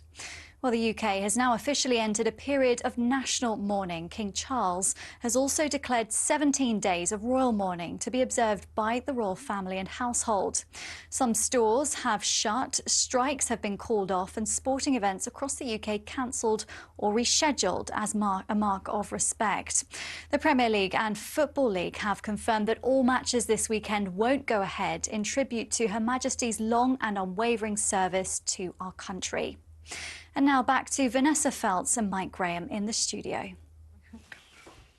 The Queen has, of course, presided over many momentous occasions during her 70-year reign, both constitutionally and indeed personally. And one such event one will never forget, of course, was the wedding of her eldest son, Charles, to the then Diana Spencer in 1981. Millions of us tuned in to watch the nuptials at St Paul's Cathedral, where Diana wowed television audiences around the world with a dress that included 25 yards of silk and 150 yards of netting for the veil. And I'm delighted to say that the man behind the dress, designer David Emanuel, joins us now from Berkshire. David, good afternoon to you. Good afternoon, Vanessa. Lovely to speak to you. It's lovely to talk to you, and obviously that dress is one of the most unforgettable, iconic dresses ever created by anyone in the entire universe, and that is not an exaggeration. So I wonder whether you are feeling a particular personal loss today. Of course. I mean, the whole world is. You know, it's wonderful to watch television this morning and the radio to see all the tributes flooding in. Wonderful tributes, I might say. I mean, the Queen was very special. She was a global icon. She was on our stamp. You saw her everywhere. Everybody seemed to adore her. What do you think she realised she was adored so much? I wonder. But no, going back to the royal wedding, can you imagine after the pomp and ceremony of the wedding at St Paul, rushed back Buckingham Palace to the throne room, indeed, and Elizabeth and I were there, were helping with the photographs with Litchfield. And, it was extraordinary. The entire royal family was there. Now talking about obviously the Queen and Prince Duke of Edinburgh. The Queen Mother was there. Princess Margaret was there. I mean, who else wasn't there? And Patrick's job wanted them, you know, all together. Anyway, it was all gone amber. You see, behind that facade, behind, wheel out of the windows of the throne room, and you could see millions of people down the mall. It was extraordinary. It was one of those scratches that was just behind. But there was one magical moment, well, two magical moments for me. They were celebrating as a family. Glasses of champagne, where everybody was very up and very cheery. And then I turned around, the Queen was standing next to me, and she said, "Mr. Emanuel, have you got a glass of champagne?" I said, "No." And within seconds, a large goblet of champagne was given to me. So that we were busy arranging the gown and everything else. And then she said, "Where are they now?" And Patrick had moved Charles and Diana into the inner courtyard for headshots. And I said, "Well, they're in the..." "Well, could you go and ask them how long they're going to be?" So I had the job of going up to Patrick Litchfield and said, "Patrick, Her Majesty wants to know how long you're going to be." And he said, "Oh, well, we just happened." I came back and she was waiting there. And the Queen said to me, "Well, did you tell them?" I said, "Of course. She's starving. I'm hungry. I want to go in." So I had to go back to Patrick and say, "Her Majesty's waiting," you know, for lunch. So you can imagine a special, I mean, I think what's extraordinary about this, Vanessa and Mike, is she was a real woman. Yes, we know the facade and the world, the global world knew her. But underneath, yes, she was a mother, she was a grandmother, and she was a great-grandmother. She cared. To stop amongst all this, to say to me, was I going to be left out? Do you want a glass of champagne? You think with all the things going on. I thought that was very touching. And she was so up and so happy. And the only time I think I ever seen her looking somewhat down and a little nervous was, if you remember, with all the floral troop down in the south, outside Buckingham Palace, and they pulled up. Not unlike Charles today, car pulled up, and she looked slightly nervous, I thought. Oh God. And the crowds, as you know, were very hostile initially, and suddenly, as she arrived, shook hands, the water's calm. And all this sort of hate, people were saying, "Oh, she should have back to London earlier." the flag mast and all that sort of stuff, all that just disappeared because she had this magical touch, and she knew her people, she knew her public so well. And what did she stand for? Well, to me, as I reflect, and to me, she stood for discretion, she stood for duty, and she stood for dedication. When you consider, it was extraordinary thinking, but lies, she never thought she'd ever be queen. And it was because her uncle abdicated, then her father became king. When he passed, of course, she became queen. So it was extraordinary to think now. We've seen her passing. As sad as it is, time moves on and things have to happen. And I was watching, before I came on air with you, I was just watching, King arrive, and very similar scenes of when the Queen went to the car outside the gates. King Charles got out and with Camilla and shook all the people, and they all kind of this wonderful serenity came upon them, and everybody was saying, "God bless the King," and it was wonderful to see. Very emotional, I thought. Very emotional. Certainly agree with you. I'd like to ask you something, though, that you are uniquely qualified to opine about, and that is about the Queen's contribution to fashion. Because is it fair to say no one in the world ever has dressed in the way that the Queen has dressed? When people say the acme of taste and elegance is to dress in a way that absolutely suits you and that only you can dress, she nailed it, didn't she? Oh, totally. Very early on, she had her trademark, was what made it iconic. The hair was always sort of perm pulled back. She always had the string of pearls. She always had the a variety of divine diamond brooches on her dress, and gloves. And invariably, when it was needed, hats right. And of course, she caught on very quickly with her designers. It was Hartnell to start with, then she moved to Amy, and then she had an in-house lady, but bright colours. You couldn't imagine Her Majesty the Queen. Everybody was waiting, hundreds of hours waiting to see her. If she turned up in a little beige little ensemble, you would notice her. So she arrived in bright, fluorescent, bright pink, bright emerald green, all bright turquoise. So you see her immediately.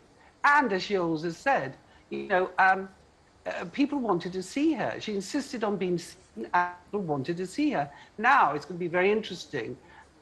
I love the touch of King Charles now arriving. They want to see the monarch, and I think it's a great start. He was David, thank you. We'll just say that what we can see now is a car leaving Balmoral. Yes, somebody's departing Balmoral. We're not quite sure who that is, but we will find out in due course, and we will tell you, because I suppose we will see over the course of the next day or so different people, just because they all sort of rushed up there at various different points, various different planes and things, and as we pointed out earlier, Harry was the first to leave. And we'll come back when we know more about that. But David, you were just about to tell us about Prince Charles, now King Charles. I still don't get used to saying King Charles, and his sort of taste. What about Camilla and her fashion sense? Well, we've seen more of her recently, Camilla. She's now, you could see building to her royal status. Is she going to follow with the Queen and bright colours? Well, she needs to pick it up a little, because it's very subtle. She has fabulous hats. Yes, I mean, she's got to, but never forget, the star of the show is the King, King Charles, the star. She's there, but yeah, she'll have to step fashion-wise. But it's not about fashion. It's about people, caring, quality, and she's bond with her public. Really has got a bond. We've seen very, very little said. I understand she does a lot of charity work, which is admirable, but now she's in a different league. She's next to the King. So we will see a development, I'm sure. So we'll see how it turns out. Well, thank you very much indeed, David Emanuel, there, creator, of course, of Lady Diana Spencer, the then Lady Diana Spencer's incredible wedding dress. I mean, Isabel, I saw you listening attentively to the fashion bulletin, the first we've had, really. And I wonder whether Camilla, the Queen Consort, will have to kind of evolve or create some kind of more regal wardrobe? I mean, Mike obviously shows a great interest in This is why I was amused. I was amused at Mike Graham, the new fashion. So was I. Yeah, listen, I have hidden depths, I can tell you. We don't doubt it, Mike. We don't doubt it. I think it's quite important, though, because you think of what Kate does for the fashion business, and I'm told by people in the know that she can create billions of pounds worth of profits in the British fashion business. If she happens to wear somebody's coat or somebody's dress, Camilla will be able to do the same, no? But it was an important point that David Emanuel made there about the bright colours that the Queen wore in order to stand out from the crowd. And you were just saying, Mike, it was strange to see the King come out wearing basically a suit. And quite how does he achieve what the Queen did sartorially? It's much more difficult. He's not going to go out there in a lime green suit, is he? Well, probably, but he does think very much about what he wears. I mean, one former member of the cabinet said to me that they spent a weekend with Prince Charles in Sandringham, and over 2 days, Prince Charles wore 13 different costumes. Crikey. Wow. Right. I'm not so sure about the fashion thing with the Queen, Camilla, because, in a sense, she's got to adopt the role that Prince Philip adopted, which is actually to be slightly sort of seen but unseen, there but unheard. And if she starts wearing bright colours and tries to sort of compete with Kate, is that... Yeah, I don't think she should. I mean, I don't know how much of my expertise you want on this, but I mean, I don't think she should compete with Kate, obviously. But what I'm saying is that people will pay attention to what she's doing. Both of them are in their 70s. I mean, you know, it's a bit past being a fashion icon, and obviously... I'm not sure about that at all. I'm not sure about that. It's never too late to become a fashion icon. The Americans will absolutely lap it up. Yes, and I think in every picture it's going to be Camilla who will be kind of front and centre of the picture, because she'll be the one in the colourful outfit and Charles will be the one in the suit. So it would just be interesting to see whether her sartorial style evolves or not. I'm joined now, though, by someone who's attended many, many royal events, including William and Kate's wedding, and that is Rabbi Alan Clancy, who joins us. And yesterday, Rabbi, you said the most amazing thing. Well, it moved me to tears. And you said, as far as you're concerned, you've had many, many meetings with the Queen, and she is, for you, a typical Jewish mother. Yeah, it's interesting. I've been watching this. I haven't stopped. And you'll notice what they're playing is it's a celebration of her life. It's so positive rather than a negative that we've lost a queen. We've actually gained so much from her life while she lived that we can take so many messages away from it. Her humility, her love of people. I mean, everything is coming over here. You'll notice there's never been a photograph there without a smile on it. Even during her Annus Horribilis, she was smiling. She was trying to put on a very positive message to all of us. Life is for living. You know, I believe that number 96 doesn't mean anything. It's a number. We all want to live a long life. And therefore, we've got to understand that the Queen has been successful in all the years that she lived, from the beginning of the time she became the Queen. And I still remember it. I mentioned last night a small television with a big magnifying glass in front of it. Everybody sitting around, all the excitement. But today, it's all about memories. This is why we do this now. We never finish. It doesn't stop. Life carries on. The Queen will carry on. I promise you, we will still be talking about her in the present tense. This is how I feel about it at the moment. And let me ask you, Rabbi, let me ask you about the way of death and the way of mourning, because it's certainly the case that anthropologists the world over have looked to the Jewish way of mourning and the Jewish way of death, and have, in many cases, found it to be inspiring. It's quite different from the Christian way of death and very other cultures and religions in the way in which they mark the death and the passing of somebody you love. What would you say about that? Well, let me say this. Let me say this to you. Nobody actually disappears, because as I just said just now, we go from life to memories. And I can tell you a true story. We had a young lady, I did the wedding, and unfortunately her mother just passed away a few months prior to the wedding. She came to see me and she said, I want my mum at the wedding. I said, she will be if you invite her. She went to the cemetery, invited her mum, and at the wedding itself, under the canopy, a butterfly flew in, stood on her shoulder, and all the time I was speaking to her about her mum, that butterfly remained there. She then moved on, the butterfly flew away, and she came over to me, she said, thank you, Mummy was there. If you want to feel the presence, you will feel that presence. We believe And this is how we study it as well, that the Spirit remains with us. It's part of our whole existence. We don't disappear from this world. We just leave quietly and carry on to the next phase of life. It's all life. It's all about life. And when you met the Queen on these many, many occasions, Rabbi, and you said you'd go home and you'd tell your wife and your children, your grandchildren, what she was like, what she'd said, what she'd done, what do you remember most about her? The fact was that she was so pleased to see everybody. Nobody was unimportant. Everybody was important. That was something so special about her. She made me feel more important than probably I could realize that here was a queen standing in front of me. It was something just unreal. As it happens, I've been very blessed. My wife and my children have all met the Queen because we were able to invite a partner to come and participate. We even had, and I can still repeat it again, when she lost Prince Philip, part of her disappeared. You could see she was a lonely, lost individual waiting to be rejoined again with her husband. And this to me is in a way a blessing for her, because she's not in pain anymore. You know, pain is not physical as well. Pain can be very, very spiritual and very mental. And I think she suffered by the loss of Prince Philip. I really do.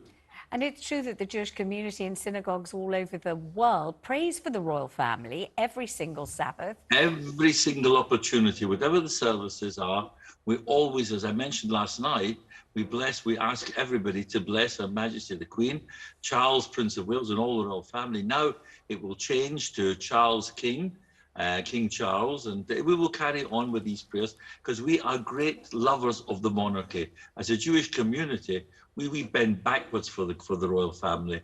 We love them dearly. We'll do anything for them. And I'm a great royalist, I must tell you. I love the Queen and I love all her family.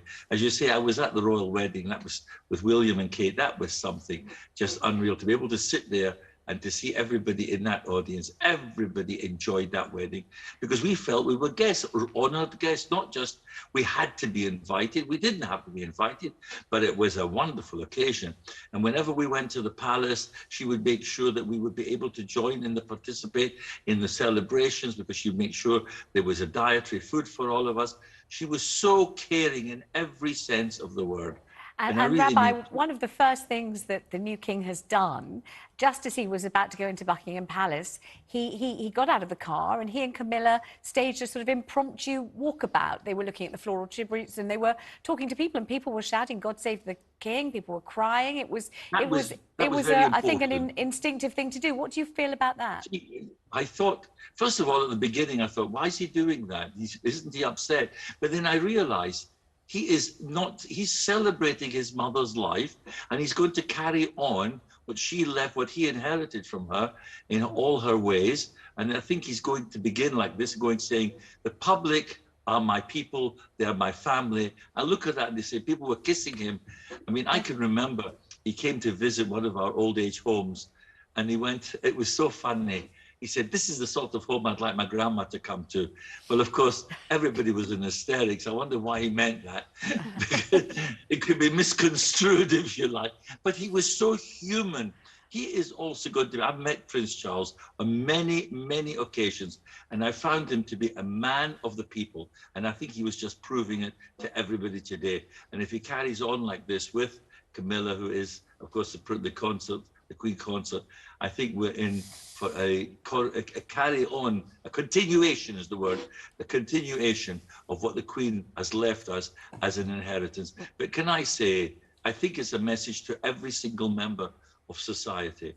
The Queen went through good times, she went through bad times and challenges, but you know something? She always ended up by saying, tomorrow will be a better day. You look at her.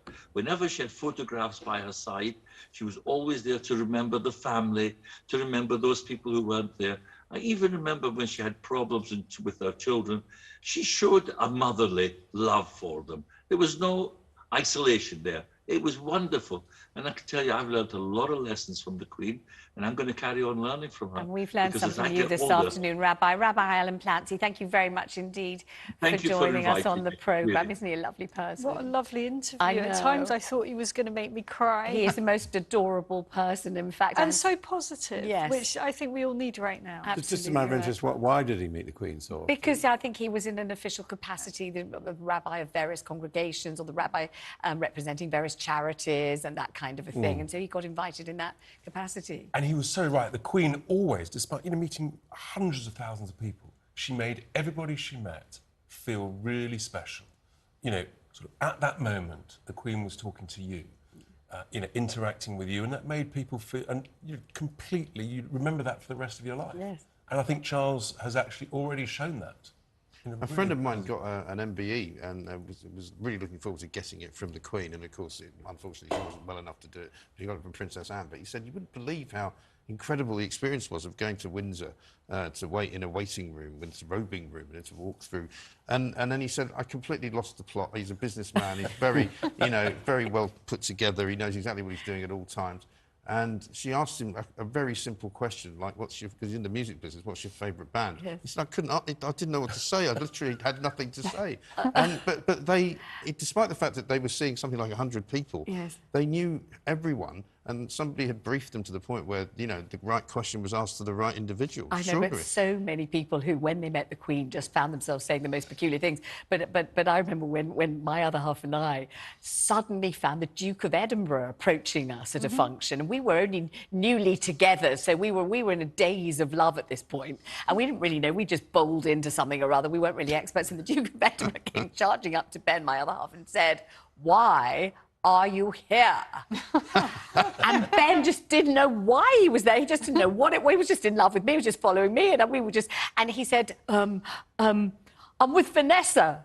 And the Duke of Edinburgh looked absolutely disgusted and said to me, "Why are you here?" And I thought, why am I here? I knew it was the Outward Bound charity, but I also knew that he was the patron. So he knew it was the Outward Bound charity. So it would have been ridiculous for me to say that. And I couldn't think what else to say at all. Thank God Christopher Biggins was standing there.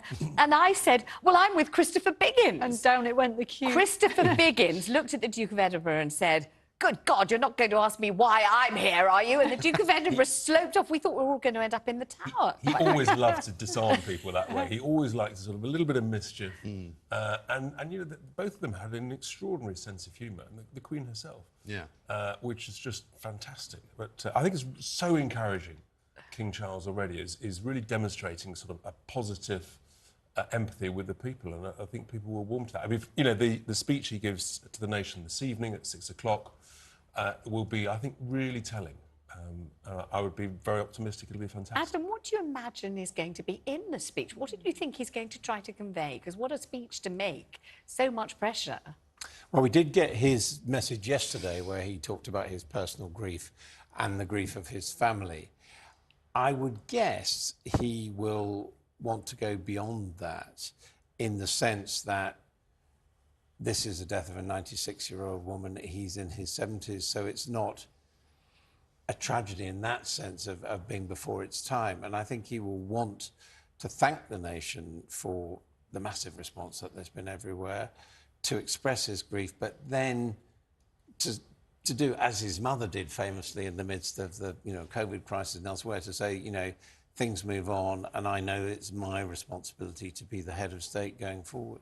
I imagine he'll want to talk a bit about the Commonwealth, because that is going to be so important going forward. There are going to be a number of countries that are now, after a respectful period, wondering what their association with the United Kingdom should be. They've been slightly waiting for this time to reassess, and I think he will certainly want to reference that, the wonderful tributes that have come in from all over the world, but in particular from the Commonwealth, and what these ties are that bind us together going forward. I mean, that was one of the remarkable things he did this year, was actually go, was it Barbados that decided that they weren't going to stick with us, stick with the monarchy, and to have Prince Charles going there to see the sort of flag pulled down and his family basically sacked from the job, and to do it with grace was, quite incredible. Yeah, it might be a good example for why the other countries shouldn't do it, because they'll see that and go, well, actually, maybe it's not so bad after all. Do you think he might want to set out changes, imminent changes? I think that's unlikely. I think that's unlikely. I Yeah. suspect that he will reinforce his sense of devotion and service, rather like the late Queen did when she took the throne, and talk about that. But I think Adam's right actually about the Commonwealth will be a key thing. Well, thank you for joining us for our extended coverage of the death of Queen Elizabeth II live on talkTV. We'll continue bringing you all the latest updates as a nation in mourning pays tribute to our longest-serving monarch and looks ahead to a new dawn.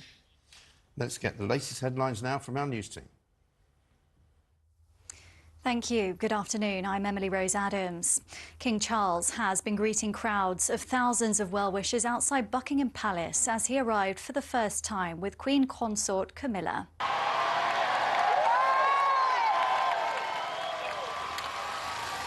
There were cheers, tears and even a kiss for the new monarch as he met those who have gathered to pay their respects to Queen Elizabeth II.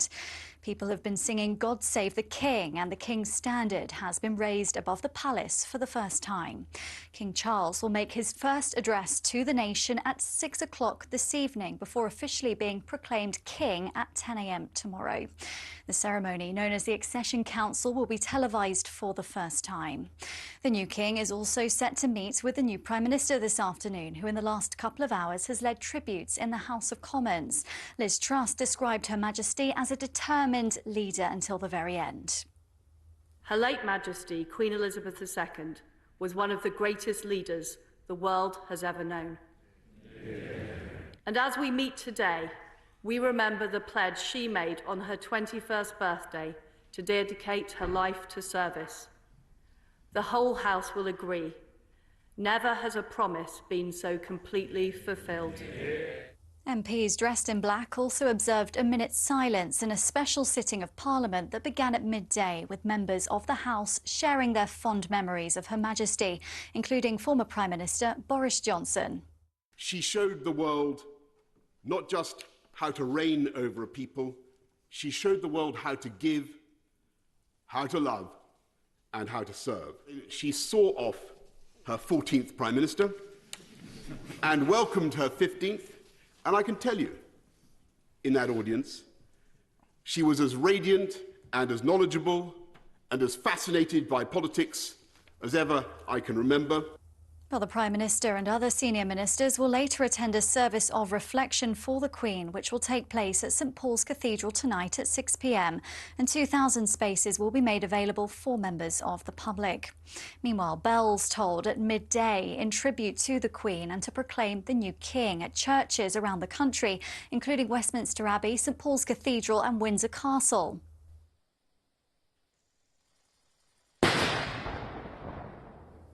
And salutes have been ringing out across the UK this afternoon, with one round fired for every one of the 96 years the Queen lived. Well, the UK has now officially entered a period of national mourning. King Charles has also declared 17 days of royal mourning to be observed by the royal family and household. Some stores have shut, strikes have been called off, and sporting events across the UK cancelled or rescheduled as a mark of respect. The Premier League and Football League have confirmed that all matches this weekend won't go ahead in tribute to Her Majesty's long and unwavering service to our country. And now back to Vanessa and Mike in the studio. Good afternoon. Welcome to talkTV's extended coverage of the passing of Her Majesty the Queen, with me, Vanessa Feltz, and Mike Graham. Yes, Britain has lost its Queen, and this afternoon we saw our new King.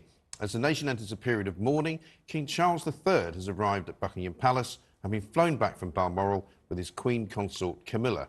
The King will address his subjects at around 6 p.m. tonight, and we'll bring you all the latest on the events happening today. Let's go to Buckingham Palace now. talkTV's Miranda Shunker is there. And Miranda, what's the mood like now at the palace? Well, I have to say, Vanessa, it's very much similar to how it has been throughout the morning and through this afternoon. I think the crowds have begun to increase quite significantly, though, over the last few hours. We saw many thousands come for the arrival of King Charles III back to Buckingham Palace here. That was around 2:10.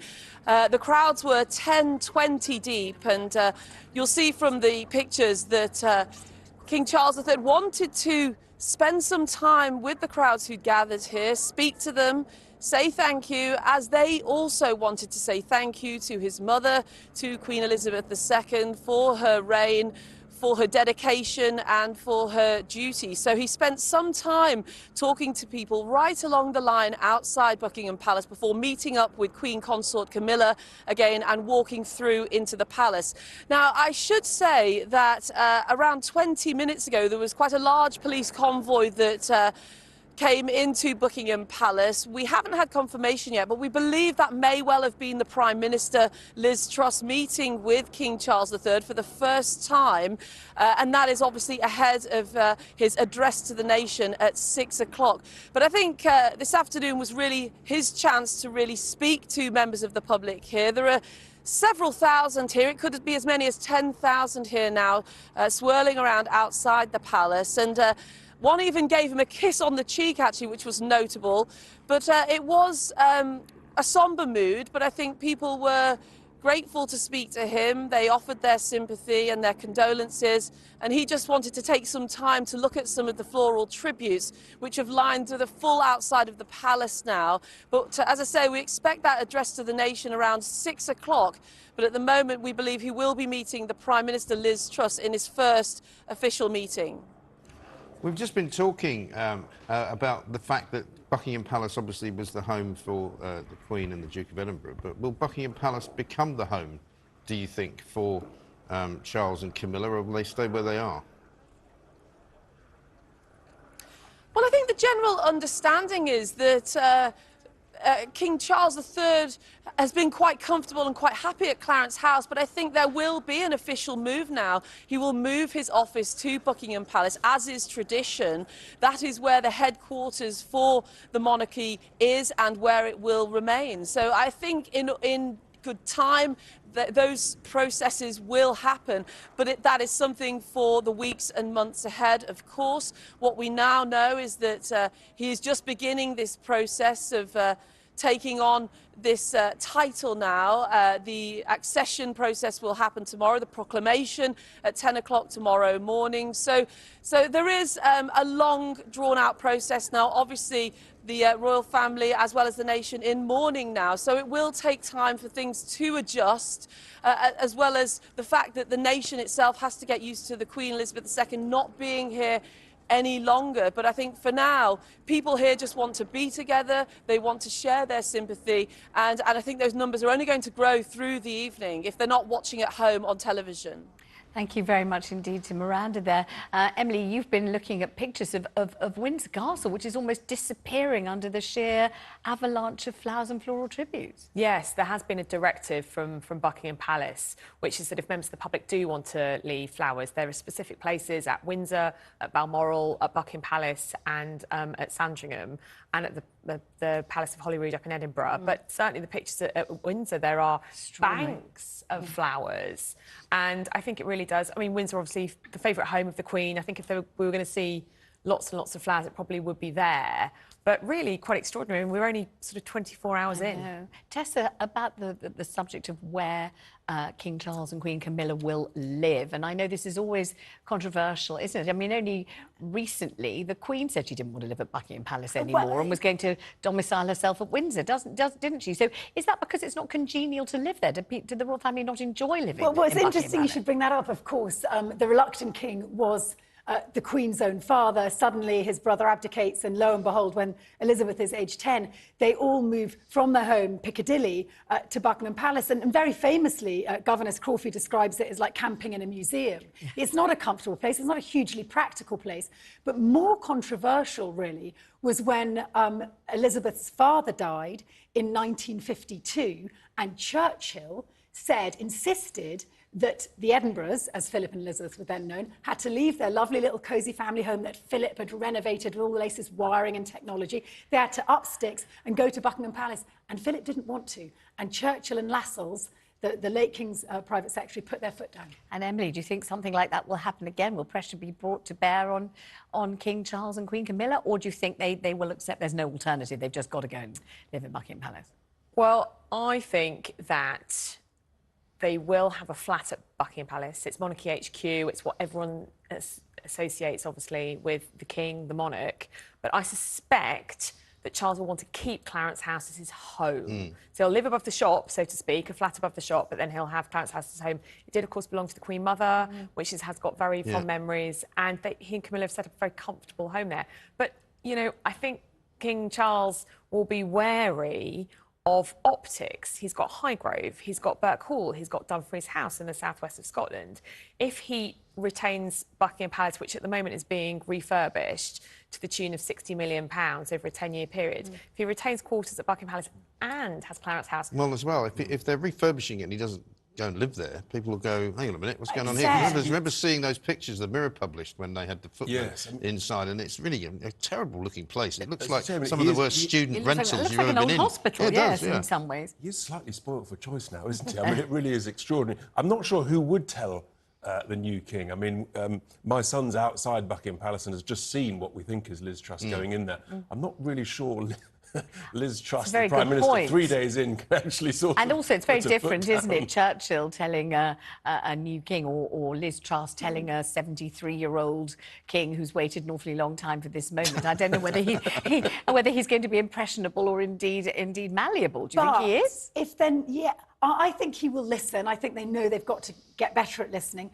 But Charles, of course, wants to see increased footfall to the palaces. Now, if you don't have a king in residence, arguably, Buckingham Palace could become much more of a showpiece, a museum, and a money earner. Yeah, which would make sense, Emily. More tickets, because at the moment, you can only go there when the monarch, the Queen, as was on holiday in Balmoral, so the tickets were only available between July and September. It's a very short season. Tourists, obviously, London is one of the preeminent tourist destinations in the world, and if you were able to sell tickets all year round, which Charles might decide to do, then obviously it would bring in a lot more revenue for the Crown to spend on that regeneration of the other palaces. And Richard, imagine for us, if you will, the conversation that's currently going on between Liz Truss and King Charles, I should say. You know, both newbies, right? Just got the job.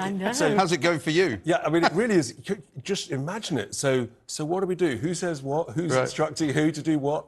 It will feel very, very strange for the pair of them, won't it? You know, Liz Truss, I mean, talk about a baptism of fire. I mean, just quite extraordinary. She thought she was facing an energy crisis and various other crises.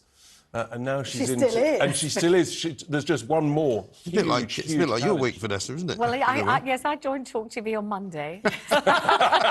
You must have some sympathy with her. This is my 5th show.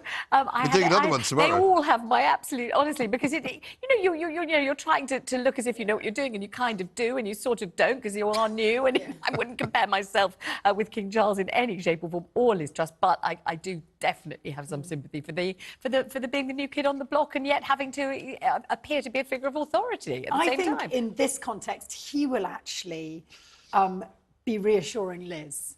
In many ways, what he's got to do is much more scripted, it's much more formulaic. Liz, anyway, it's more volatile, your position being a politician. And that is the role of the monarch, isn't it? To reassure the politician, or at least to shore up the political... But actually, she will have an important role in informing the king about her plans for the energy crisis, because his subjects, financially, are all in a really difficult place. And so he will want to understand that and appreciate that. Yes, indeed. From local events to state visits, wherever the Queen would go, the Royal Press Corps would go along with her. And we're about to speak now to Michael Cole, who is, of course, a man that knows a thing or two about the odd royal tour. Michael, a very good afternoon to you. Welcome. Good afternoon. I was enjoying you talking about Buckingham Palace. It is a rather strange place. You'd be walking down half a mile of thick red carpet, and you'd go through an ornate door, and you'd be straight on to civil service linoleum. You know, this would be the back stairs, and you know, pipe work exposed. None of the royal family really liked the place. It's office. It's the place where you go to work. And I'm quite sure you were quite right, the commentator who said so, that they'll keep Clarence House where they're very cosy. Jackie Kennedy, of course, when she went there with the president on the one-state visit that they made, she said in a private conversation with dinner party companions who were not all that discreet, that she thought Buckingham Palace was like a faded three-star hotel. And that word got back to Her Majesty the Queen. And Jackie, to give her credit, sought an audience of Her Majesty to explain that she regretted very much what she'd said. And of course, the Queen, as she would graciously accept the apology and say, "Oh, it doesn't really matter," and they all passed on. But it's quite interesting looking at your splendid shot of Buckingham Palace. Of course, we'll soon be seeing a new sovereign standard, tablecloth size, over the flagpole. I can't quite see because of the way it's framed. There is a flag there at the moment, and perhaps you eagle-eyed people can tell me what it is. Is it the Union Jack? I'm not sure. We can't so. quite tell. We think it's the Union. We think it's the Union flag, but we're not absolutely sure.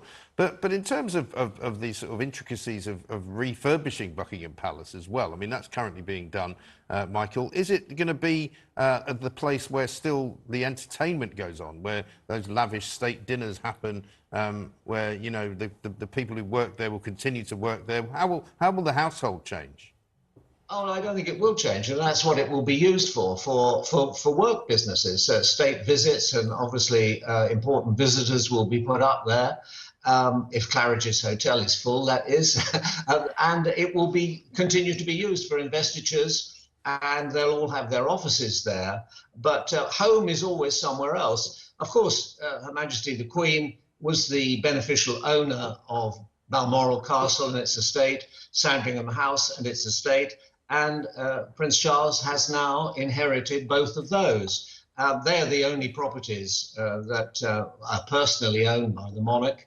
All the other places, including Windsor Castle, which is quite favoured, are obviously owned by us, the taxpayer, the state, that we own them and we look after them and we pay for them. And I understand quite a deal of refurbishment is required to make the place up to snuff. Of course, after the terrible fire at Windsor in the Annus Horribilis, it was decided to open the palace to visitors. I think the entrance fee when it began was about £8, I think. I don't know what it is now, but that has turned into a money spinner.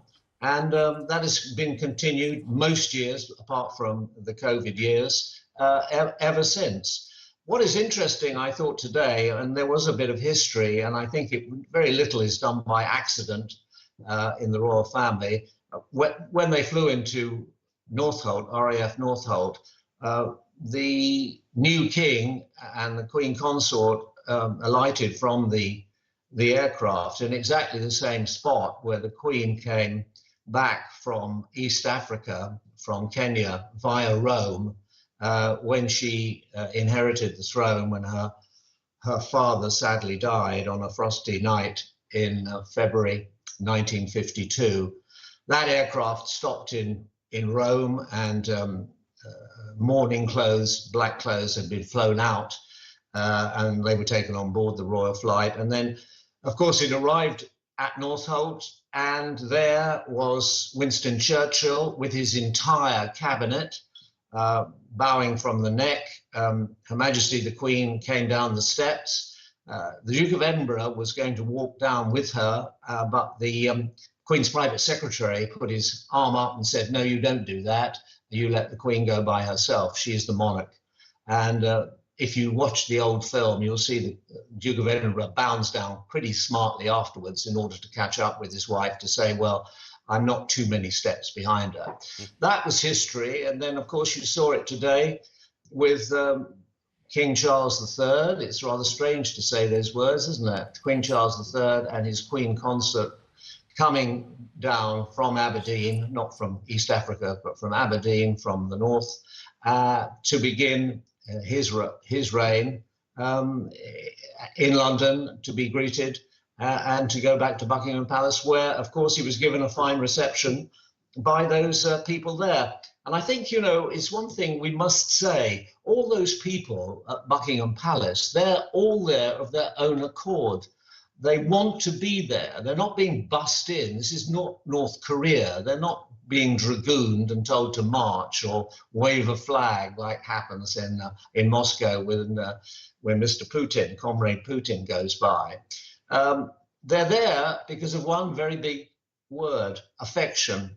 There's tremendous affection for the monarchy, and that is being transferred to her eldest son, King Charles III. And I think it was a wise move to stop there at the gates and to view those flowers. Historically, it's very interesting to remember the Queen didn't make many mistakes, very few. So that's why we do remember them. But in the terrible, terrible week after the appalling death of Princess Diana, there was a ferment in the country. I've never known an atmosphere like it in London.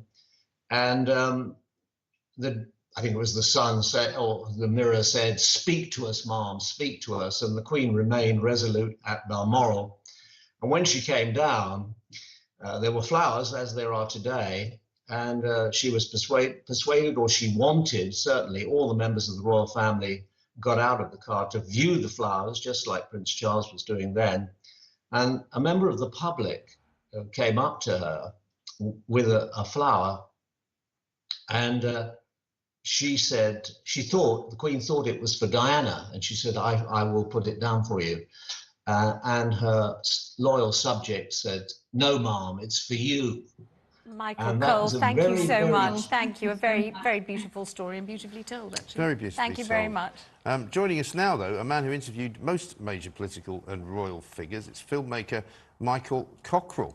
Michael, a very good afternoon. Thank you very much indeed for joining us. And a remarkable time to see King Charles III have his first meeting with the new Prime Minister, Liz Truss. What can you tell us about your experiences with Prince Charles and indeed with the Queen?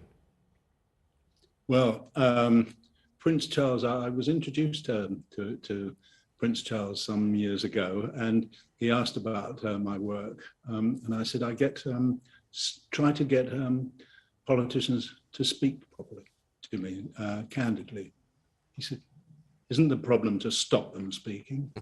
So, interesting. And he will have what Her Majesty the Queen had for so long, once a week, what's called an audience with the Prime Minister. The only two people there are the Prime Minister of the day and the monarch of the day. And these meetings, which go on often for as long as an hour, no one ever really knows what's going on, because there are tight secrecy in them. I remember Tony Blair said to me, when you're Prime Minister, there's virtually no one you can really trust who might not leak, who you can be sure of won't leak. And he said, and those two people are your spouse, your wife, and Her Majesty the Queen. And the Queen only has once talked about what goes on in those meetings in a rather good film made by the BBC some years ago called Elizabeth R. And it was about her role as a constitutional monarch. And interestingly, the guy who made the film, at the end of the day's filming, he would put the cameras away, but just talk to the Queen just with the sound recorders there. And he would use that as voiceover. I'm not quite sure that the Queen actually understood what was going on, but he asked her about these meetings with Prime Ministers. And she said, well, you know, I'm like a sponge. Very much goes in, straight in, but it never comes out. And that was interesting. That's almost the only sort of on-the-record thing she ever said about those meetings. Her prime ministers over the years have occasionally said things about those meetings. I mean, say in 1964, when Harold Wilson became Prime Minister, Labour Party Harold Wilson, who, unlike her three 4 previous prime ministers. Her first prime minister was Winston Churchill. It's interesting. Her first prime minister was Winston Churchill. Her 15th prime minister was Liz Truss. Winston Churchill was born in 1874 when Queen Victoria was on the throne, and Liz Truss was born in 1974. So it's extraordinary. She knew more state secrets than anyone there's ever been, because she got all the secret papers in the red boxes, and she was assiduous at doing her work with the state papers. And so when the prime minister came to see her, many prime ministers have told me that they were always on guard, because she would know more than they did about what was really going on. And so you had to be very careful. But she never sort of used that. She was always, they said, very wise, often quite witty. Jim Callahan, who's in, I think... We'll just have to interrupt you there, Michael, for a second. We've just got a little bit of breaking news, I think, to impart. What do we have, Emily? Yeah, we're hearing that the Princesses Eugenie and Beatrice, the Duke of York, Prince Andrew's daughters, and Zara Tindall, Princess Anne's daughter, have gone to Balmoral to pay their, well, to say goodbye to their grandmother, who is obviously still at Balmoral. Oh my gosh, and all gone together. Yes, which is really nice. Isn't that very nice? So And so incredibly sad to think of them making that journey, isn't it? Yeah, but also worth bearing in mind, because on the one hand you have the institution that is monarchy, and therefore taking precedence, the Queen's children and the sons of the now monarch, King Charles, which of course are William and Harry. But the other grandchildren want their turn too, because she's a monarch and she's also a mother and a grandmother. And that's why I wish actually Harry was still there, because it'd be such a family bonding moment.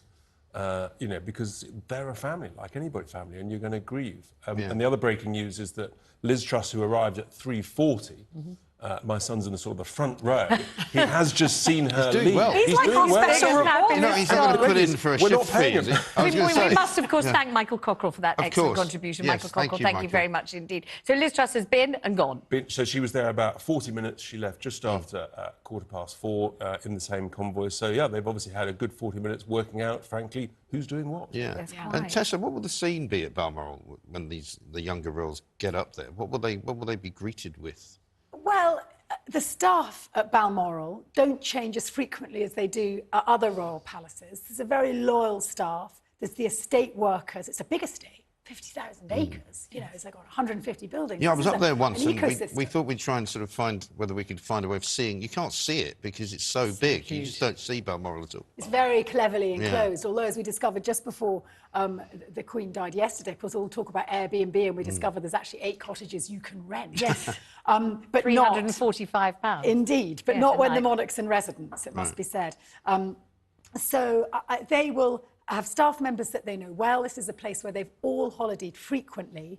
And if it's anything like what happened at Sandringham for the late King, there'll be those estate workers watching over. They watched over the coffin in 4s, a sort of relay, if you like. And I expect the grandchildren will join in that process. Okay. Another question I thought about, and I don't know whether anybody knows the answer to this. We've heard about the Queen's sort of private wealth and some of the paintings that she owns. And we heard there from our reporter at the Palace about, you know, what sort of Charles would now inherit, if you like. But will there be a will? Is there a royal will? And how does that break down? When do we hear about it? Who gets what? We don't. We don't. Because Prince Philip's, in fact, I think it was the Guardian newspaper. So Prince Philip's will was deemed to be private. The Guardian newspaper effectively took the decision to court and challenged it in the law courts, and the High Court said no, it should remain private for 100 years. 90 years, but the monarch is the exception to the rule. Because in law, parliamentary statute, that will remains private. Other royal family members, precedent has been set over the last 100 years because of Mary Tech's brother, who I think had an affair, and therefore it was not Who was he leaving his money to? Because ever since then, various royal family members have been able to keep their will under wraps. The Guardian took umbrage with this in the case of Prince Philip, but they did not win their case, so his will remain under wraps for the foreseeable 90 years. Queen's will remain private, as the monarch's always does, but there is a difference, absolutely, as you say, Mike, between her private wealth and the monarch's wealth. So her private wealth, her private houses, for instance, are Sandringham, Balmoral. The Buckingham Palace is the monarch's, and Windsor is the monarch's. So the new monarch, obviously now Windsor, Buckingham Palace. If Charles, for instance, did want the Duke and Duchess of Cambridge to live at Windsor, which was what was mooted earlier when they moved to the Windsor estate into Adelaide Cottage, that would obviously be at his disposal. If the Queen had decided, I doubt that she would, but if the Queen had decided to leave Sandringham, say, to Princess Anne, she could have done, but we know that that won't have happened because Prince Charles has actually taken over the running of Sandringham House and the estate. But obviously in her will there'll be bequests. She was a wealthy woman in her own right, and I'm sure she will have kept, there'll be a long list of money and possessions that she will have left to various people. And are those the sorts of things that we do get to hear about? So a footman might say, you know, I was left this cameo, and a lady-in-waiting might say, or is it something that people have to be so discreet about that nobody will ever tell? It depends. I think jewellery, for instance, if she was to leave a particular, like the Greville tiara collection was left by Lady Greville to the Queen Mother, that went to the Queen. So if the Queen were to split that up and leave it, say, Eugenie and Beatrice, and we saw them wearing it, then perhaps we might assume that's that. Other jewellery belongs to the royal collection, and so that remains under the auspices of Prince Charles. So yes, we might know some of it, probably all of it not. And when you say Buckingham Palace and Windsor Castle is owned by the monarch, so is that part of the Crown estate, which is therefore essentially actually owned by the people, ultimately? Or is there a separate entity called the monarch? The only private properties that are owned outright by the House of Windsor are Balmoral and Sandringham. Now, Highgrove might be different. I think is that exclusively Charles's? Or is that Crown property? No, Highgrove and Dumfries House were both bought privately by Charles. Right. If my memory serves me correctly, Highgrove now might be run by a trust, but Dumfries House in the southwest of Scotland was saved for the nation by Charles privately. He raised money privately to save it and restore it. And I think it's a charitable trust. It is. Yes, it's been a highly controversial charitable trust recently. Why is it so controversial? Because of the exchange of bags of money, you know, the 40 Masons. No, yes. The donors. What about the Duchy biscuits? Can he still sell those? They're less controversial. Yes. And delicious. Quite nice as well. The Duchy of Cornwall is the historic lands and money that is used to fund the heir to the throne. So Prince Charles, was also the Duke of Cornwall. Now, he didn't use that title. Obviously, Camilla used the Duchess of Cornwall, not Princess of Wales. Now he's king, now she's queen. William is the Duke of Cornwall, and Catherine is the Duchess of Cornwall. And the Duchy of Cornwall now, that big pot of money and land, now will be run by Prince William. And William and Kate will be called henceforth? Well, it's a bit of a mouthful at the moment. Technically, he is Prince William. Technically, she is Princess William. They're both the Duke and Duchess of Cornwall and Cambridge. Slightly complicated because the children, I know, it all gets... It's mad, isn't it? It all gets a bit mad. The kids are Cambridge. George Cambridge, Charlotte Cambridge, Louis Cambridge. I suspect that to become Prince of Wales and Princess of Wales, that title, of course, that has lain dormant since the death of Princess Diana, Charles has to formally give that title. William has to be invested with the title of Prince of Wales. I think one would assume that Charles will do that, King Charles will do that in Wales, and then I suspect William and Kate will become the Prince and Princess of Wales, but I suspect the children will probably keep Cambridge. Emily, thank you very much indeed. Now it's time to get the latest news headlines from our team. Thank you. Good afternoon. I'm Emily Rose Adams. King Charles has been greeting crowds of thousands of well-wishers outside Buckingham Palace as he arrived for the first time with Queen Consort Camilla.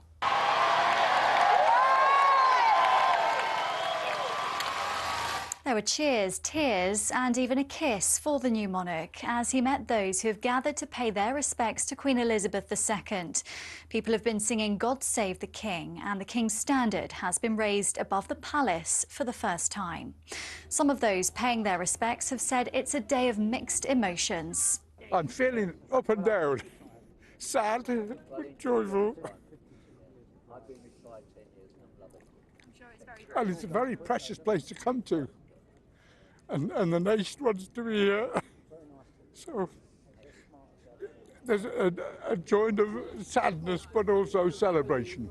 Well, King Charles will make his first address to the nation at 6 o'clock this evening before officially being proclaimed king at 10 a.m. tomorrow. The ceremony, known as the Accession Council, will be televised for the first time. The new king has also just held his first in-person audience with the new Prime Minister, who earlier this afternoon led tributes in the House of Commons. Liz Truss described Her Majesty as a determined leader until the very end. Her late Majesty, Queen Elizabeth II, was one of the greatest leaders the world has ever known.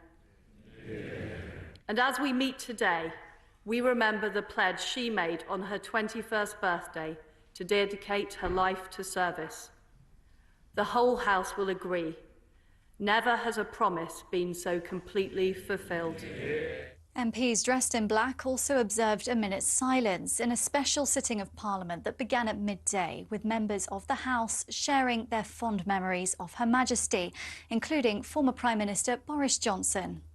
She showed the world not just how to reign over a people, she showed the world how to give, how to love, and how to serve. She saw off her 14th Prime Minister and welcomed her 15th, and I can tell you, in that audience, she was as radiant and as knowledgeable and as fascinated by politics as ever I can remember. Well, the Prime Minister and other senior ministers will later attend a service of reflection for the Queen, which will take place at St Paul's Cathedral tonight at 6 p.m. And 2,000 spaces will be made available for members of the public. Meanwhile, bells rung out at midday in tribute to the Queen and to proclaim the new King at churches around the country, including Westminster Abbey, St Paul's Cathedral and Windsor Castle.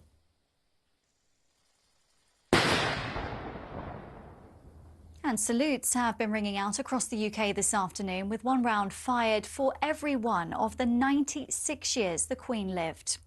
Well, the UK has now officially entered a period of national mourning. King Charles has also declared 17 days of royal mourning to be observed by the royal family and household.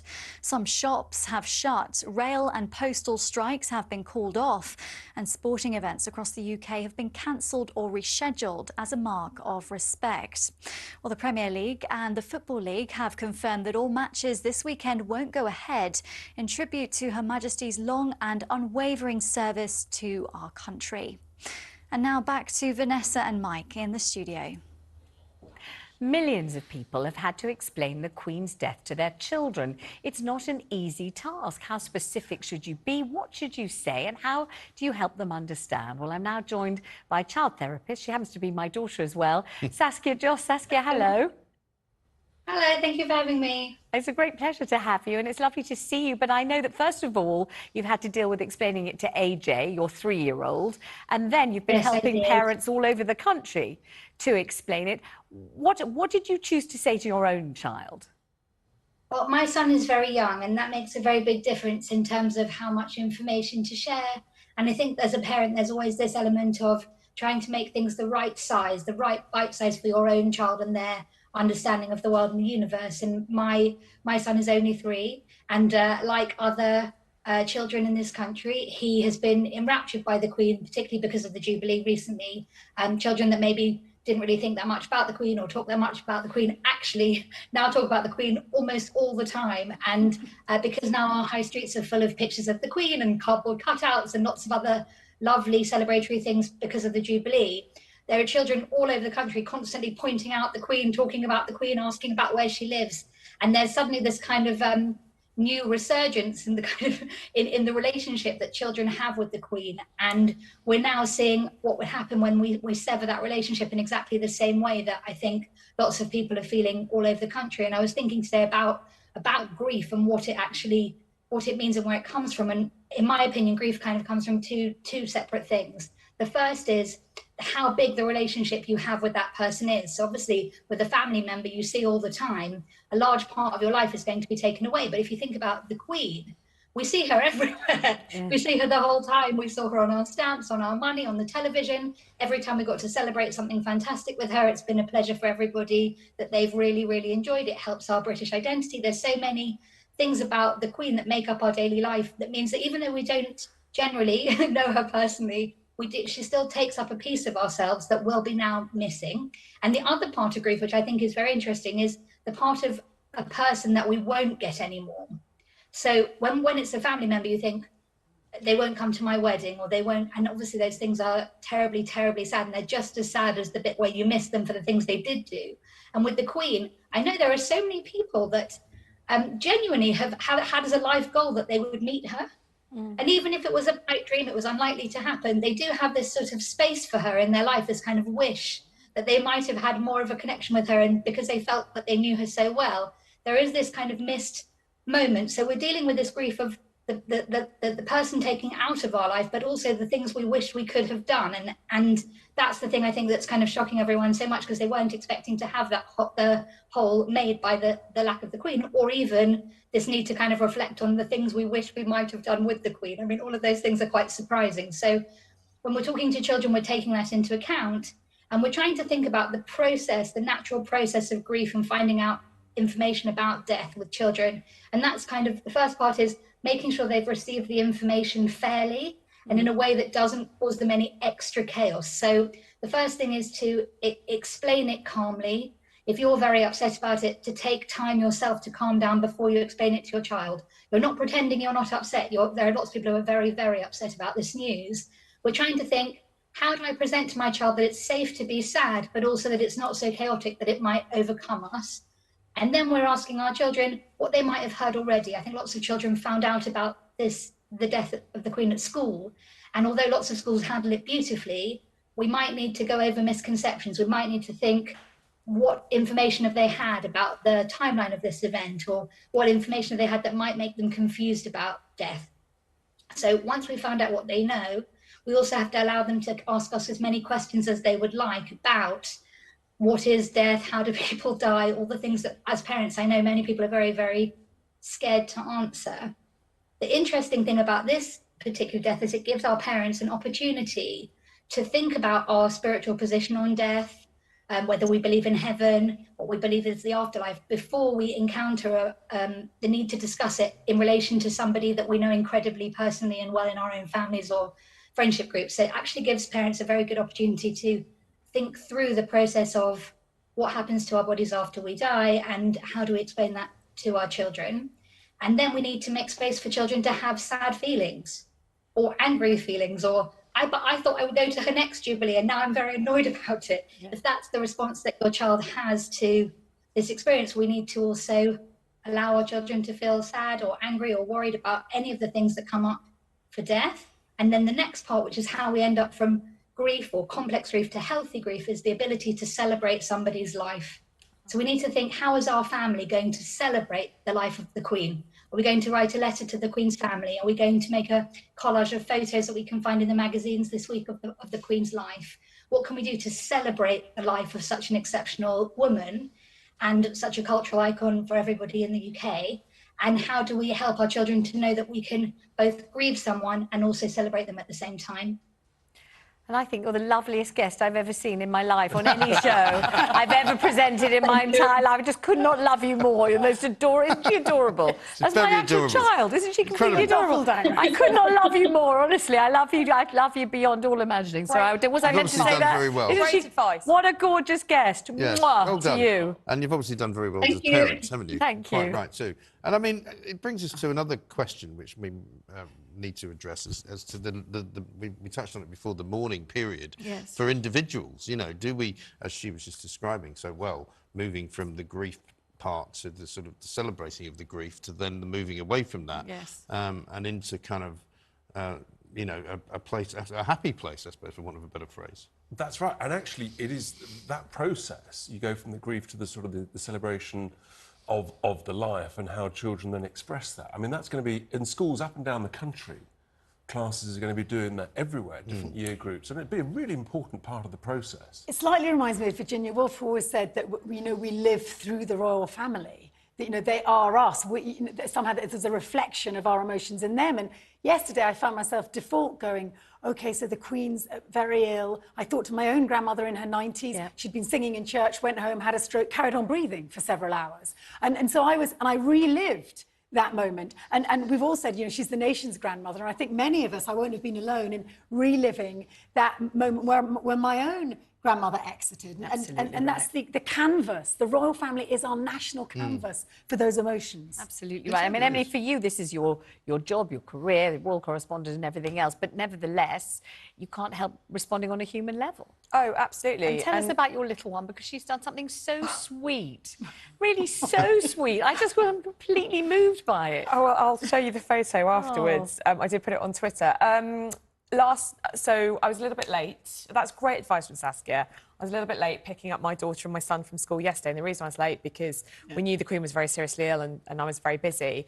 And she expected me, it's, like Saskia says, it's expectation. It's kind of explaining bite-sized pieces to your children. I was late. She expected me to pick her up from her classroom, my son, who's 5, from her classroom, she's 7. And I didn't. I'd emailed the office. I went and picked them up. And then she was very upset. And I explained the Queen was seriously ill and what this meant. And she said, does this mean Charles is going to be king? And I said, yes, I think so. And she had a lot of questions. And then last night, I got, well, early as this morning, I got back home and she'd set up a little shrine. I mean, she wouldn't say it was a shrine, but she had put horses, her horses, because she loves riding as well, cows, because she knows the Queen has cows, sparkly jewels, a tiara, some little bunch of flowers, a couple of fans, and then decorated it all with shells and stones, and written Queen Elizabeth. They're our fantasy family, aren't they? As well as being the family that we project onto that really does exist. We do project onto them, but I think we need to remember as well that, and I know that's always that tension's in there between the personal and the public. I do wonder for, I do wonder for Harry and William, seeing what, obviously very different circumstances, 97, but I wonder whether the death of their grandmother and the outpouring of public affection, whether that might be a bit triggering for them and will bring back... Richard, it must be. It just must be, because it's so huge. I mean, it was so shocking with their mother, but this must be... I think maybe it's harder for Harry and William than anybody else in the whole of the royal family, actually. I think probably, how can we judge? Pain has no hierarchy, but William has a very set role now. He's heir to the throne. He's shadowing and supporting his father. Harry is out on a limb still, and I think there's a vulnerability there, isn't there, that we've seen. Certainly, the picture of him in the car, coming back on his own. Didn't you think he looked absolutely distraught? He really did seem to be, and lonely as hell. No question. And I think if it's, I don't know if it's going to be at Westminster Abbey, the funeral. I'm sure he'll that's where they have to go back to. You know. And who can forget that walk? Excellent point. You know. But I think they need each other, surely, just from a sort of a bonding point of view, to be able to share those experiences, to live those memories. And that's why I think somehow they've got to use these days to get, hopefully, just because they, as a family, as people grieving, siblings grieving. We grieve differently. We do, of course. Well, I had a massive argument with my brother in the wake of my father's death. You know, families are complicated and, you know, there isn't a textbook moment. No. And actually one of the key emotions that is part of grief is guilt. So there may be some issues that perhaps they're wistful about how the last few years panned out before the Queen and Philip's death. It's interesting. You say there isn't a textbook, but I know what I think that Meghan, Duchess of Sussex, should do. I know exactly what I think she should do. Well, go on. So if she's listening, she should jolly well do this. What I think she should do is she should get Archie and Lilibet and their nanny, or whoever she's left them with, and her mum on a plane, and they should come over here. They definitely should be here, so they can be here to console Harry, so they can go and see their cousins, and so that they can all make some kind of appearance at the funeral together. And that is what I think should happen. I know there's no textbook and it's none of my business, but that's what I think she should do. Of course, what's so interesting about Archie and Lilibet, actually, is we all remember the Oprah interview where Meghan said that there were, you know, discussions and issues about Archie and Lilibet not being prince and princess. They weren't at the time, obviously, last year. Now, they are. They are the grandchildren from the male line of the monarch. They are now Prince Archie and Princess Lilibet. Whether Meghan and Harry choose to use those titles or not is a decision for King Charles, a decision for Harry and Meghan. I don't know. Probably Harry and Meghan. She's not likely to ignore it, is she? But I think you're right, actually, Vanessa. You know, for Archie and Lilibet to experience it, to be a part, to be part of the family, and to be part of the family, because it will endure for the rest of their lives. But a lot of people think that funerals aren't appropriate for young children. I didn't go to my grandmother's funeral. She died in 86. I was 12. I mean, that's just what we do. We project onto them our own experiences, our own family vibe, and it's why we kind of love them. And I think it's one of the reasons why you've seen the rehabilitation of Charles 50% of married couples divorce. So did Charles. True. You know, there's something fallible about Charles. The Queen is much more of a moral pin-up. She's exemplary. She was like how that generation did it.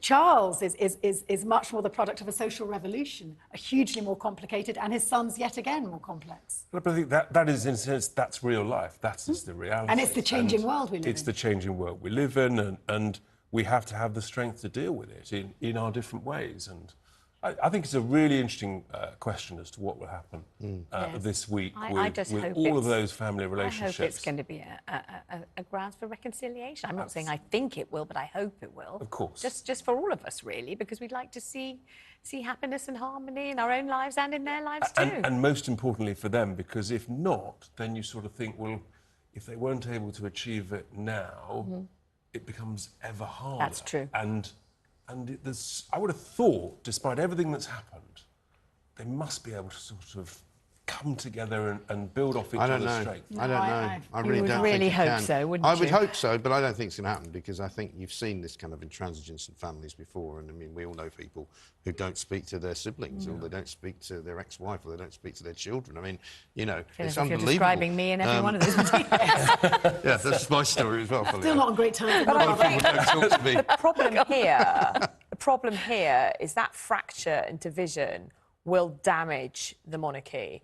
And I think that, you know, we talk about I go on about the private and the public. The problem for William and Charles, and William is still very angry and Harry and William still on the no speaks. But the problem is that very divisive, fractured relationship will damage the institution of the monarchy that William and Charles are working so hard to protect. Absolutely. And also it goes down the Atlantic.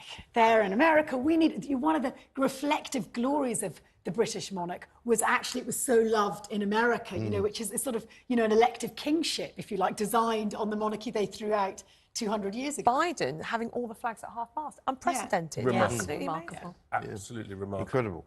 Joining us now, though, let's talk to the Queen's former head of royal protection. He is Di Davies, who spent much of his life actually with the Queen. Di, welcome back. Thanks very much for joining us once again. You were in the midst of telling a story this morning, I didn't hear the end of it, about an encounter you had with the Queen.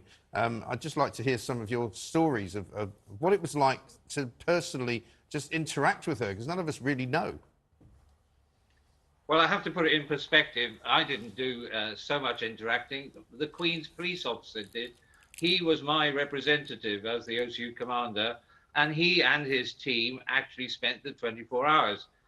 I was privileged to be the overall guy in charge, but essentially I would meet her now and again at large events. I'd put my uniform on and look very important, I thought, and wander around looking so important. But the truth was I did meet her on a number of occasions, along with my wife occasionally, and I found her charming. However, she was quite quizzical. And when things went wrong, and I'm not going to tell you how many things did go wrong in my time, but her famous word was, get it right. Put it right. And that sort of filtered down quite strongly. You knew when you had displeased Her Majesty and indeed one or two of the others. But I'm afraid some of them have to remain with me. But the funniest was when she queried why I kept putting big dogs, as she would call it, into her garden in the middle of the night. Well, it was because the alarms had gone off and so on and so forth. And she famously said, why? And I said, well, there are a lot of bad people out there, Ma. And she said, are there? I said, yes, there are. So that was one of my favourite moments with her, but I've had one or two. Yes. And was she the sort of person that you'd be a bit frightened of? I mean, obviously you'd be hesitant at times, but would you be frightened of getting a telling off? No, I'm Welsh. I have that benefit. I remember my boss says, you're not in awe of the royal family when I'd been there a while. I said, no, I'm Welsh. And my English wife says, whenever I've done anything wrong, he's Welsh, you know. And it sort of covers everything, really. Yeah. But no, seriously, I had a job to do. I wasn't sycophantic. I'm not with any of the royals. I see them as human beings, but in a privileged position, and we all respect them. And my job was to ensure, as I'm sure your historian would know, the number of attacks on the royal family, going back to George III, are huge. And I always say, learn that lesson. And I think I tried to bring that in when I took command, and I was a street cop. I didn't know what it was like to be all courtier-like. I said it as I saw it, and I, to a point, still do. I go on Mike's show occasionally, and he knows. I say it as I see it. You certainly do. And King Charles, as we saw today, got out of his car, did a little walkabout, impromptu walkabout in front of Buckingham Palace, Di.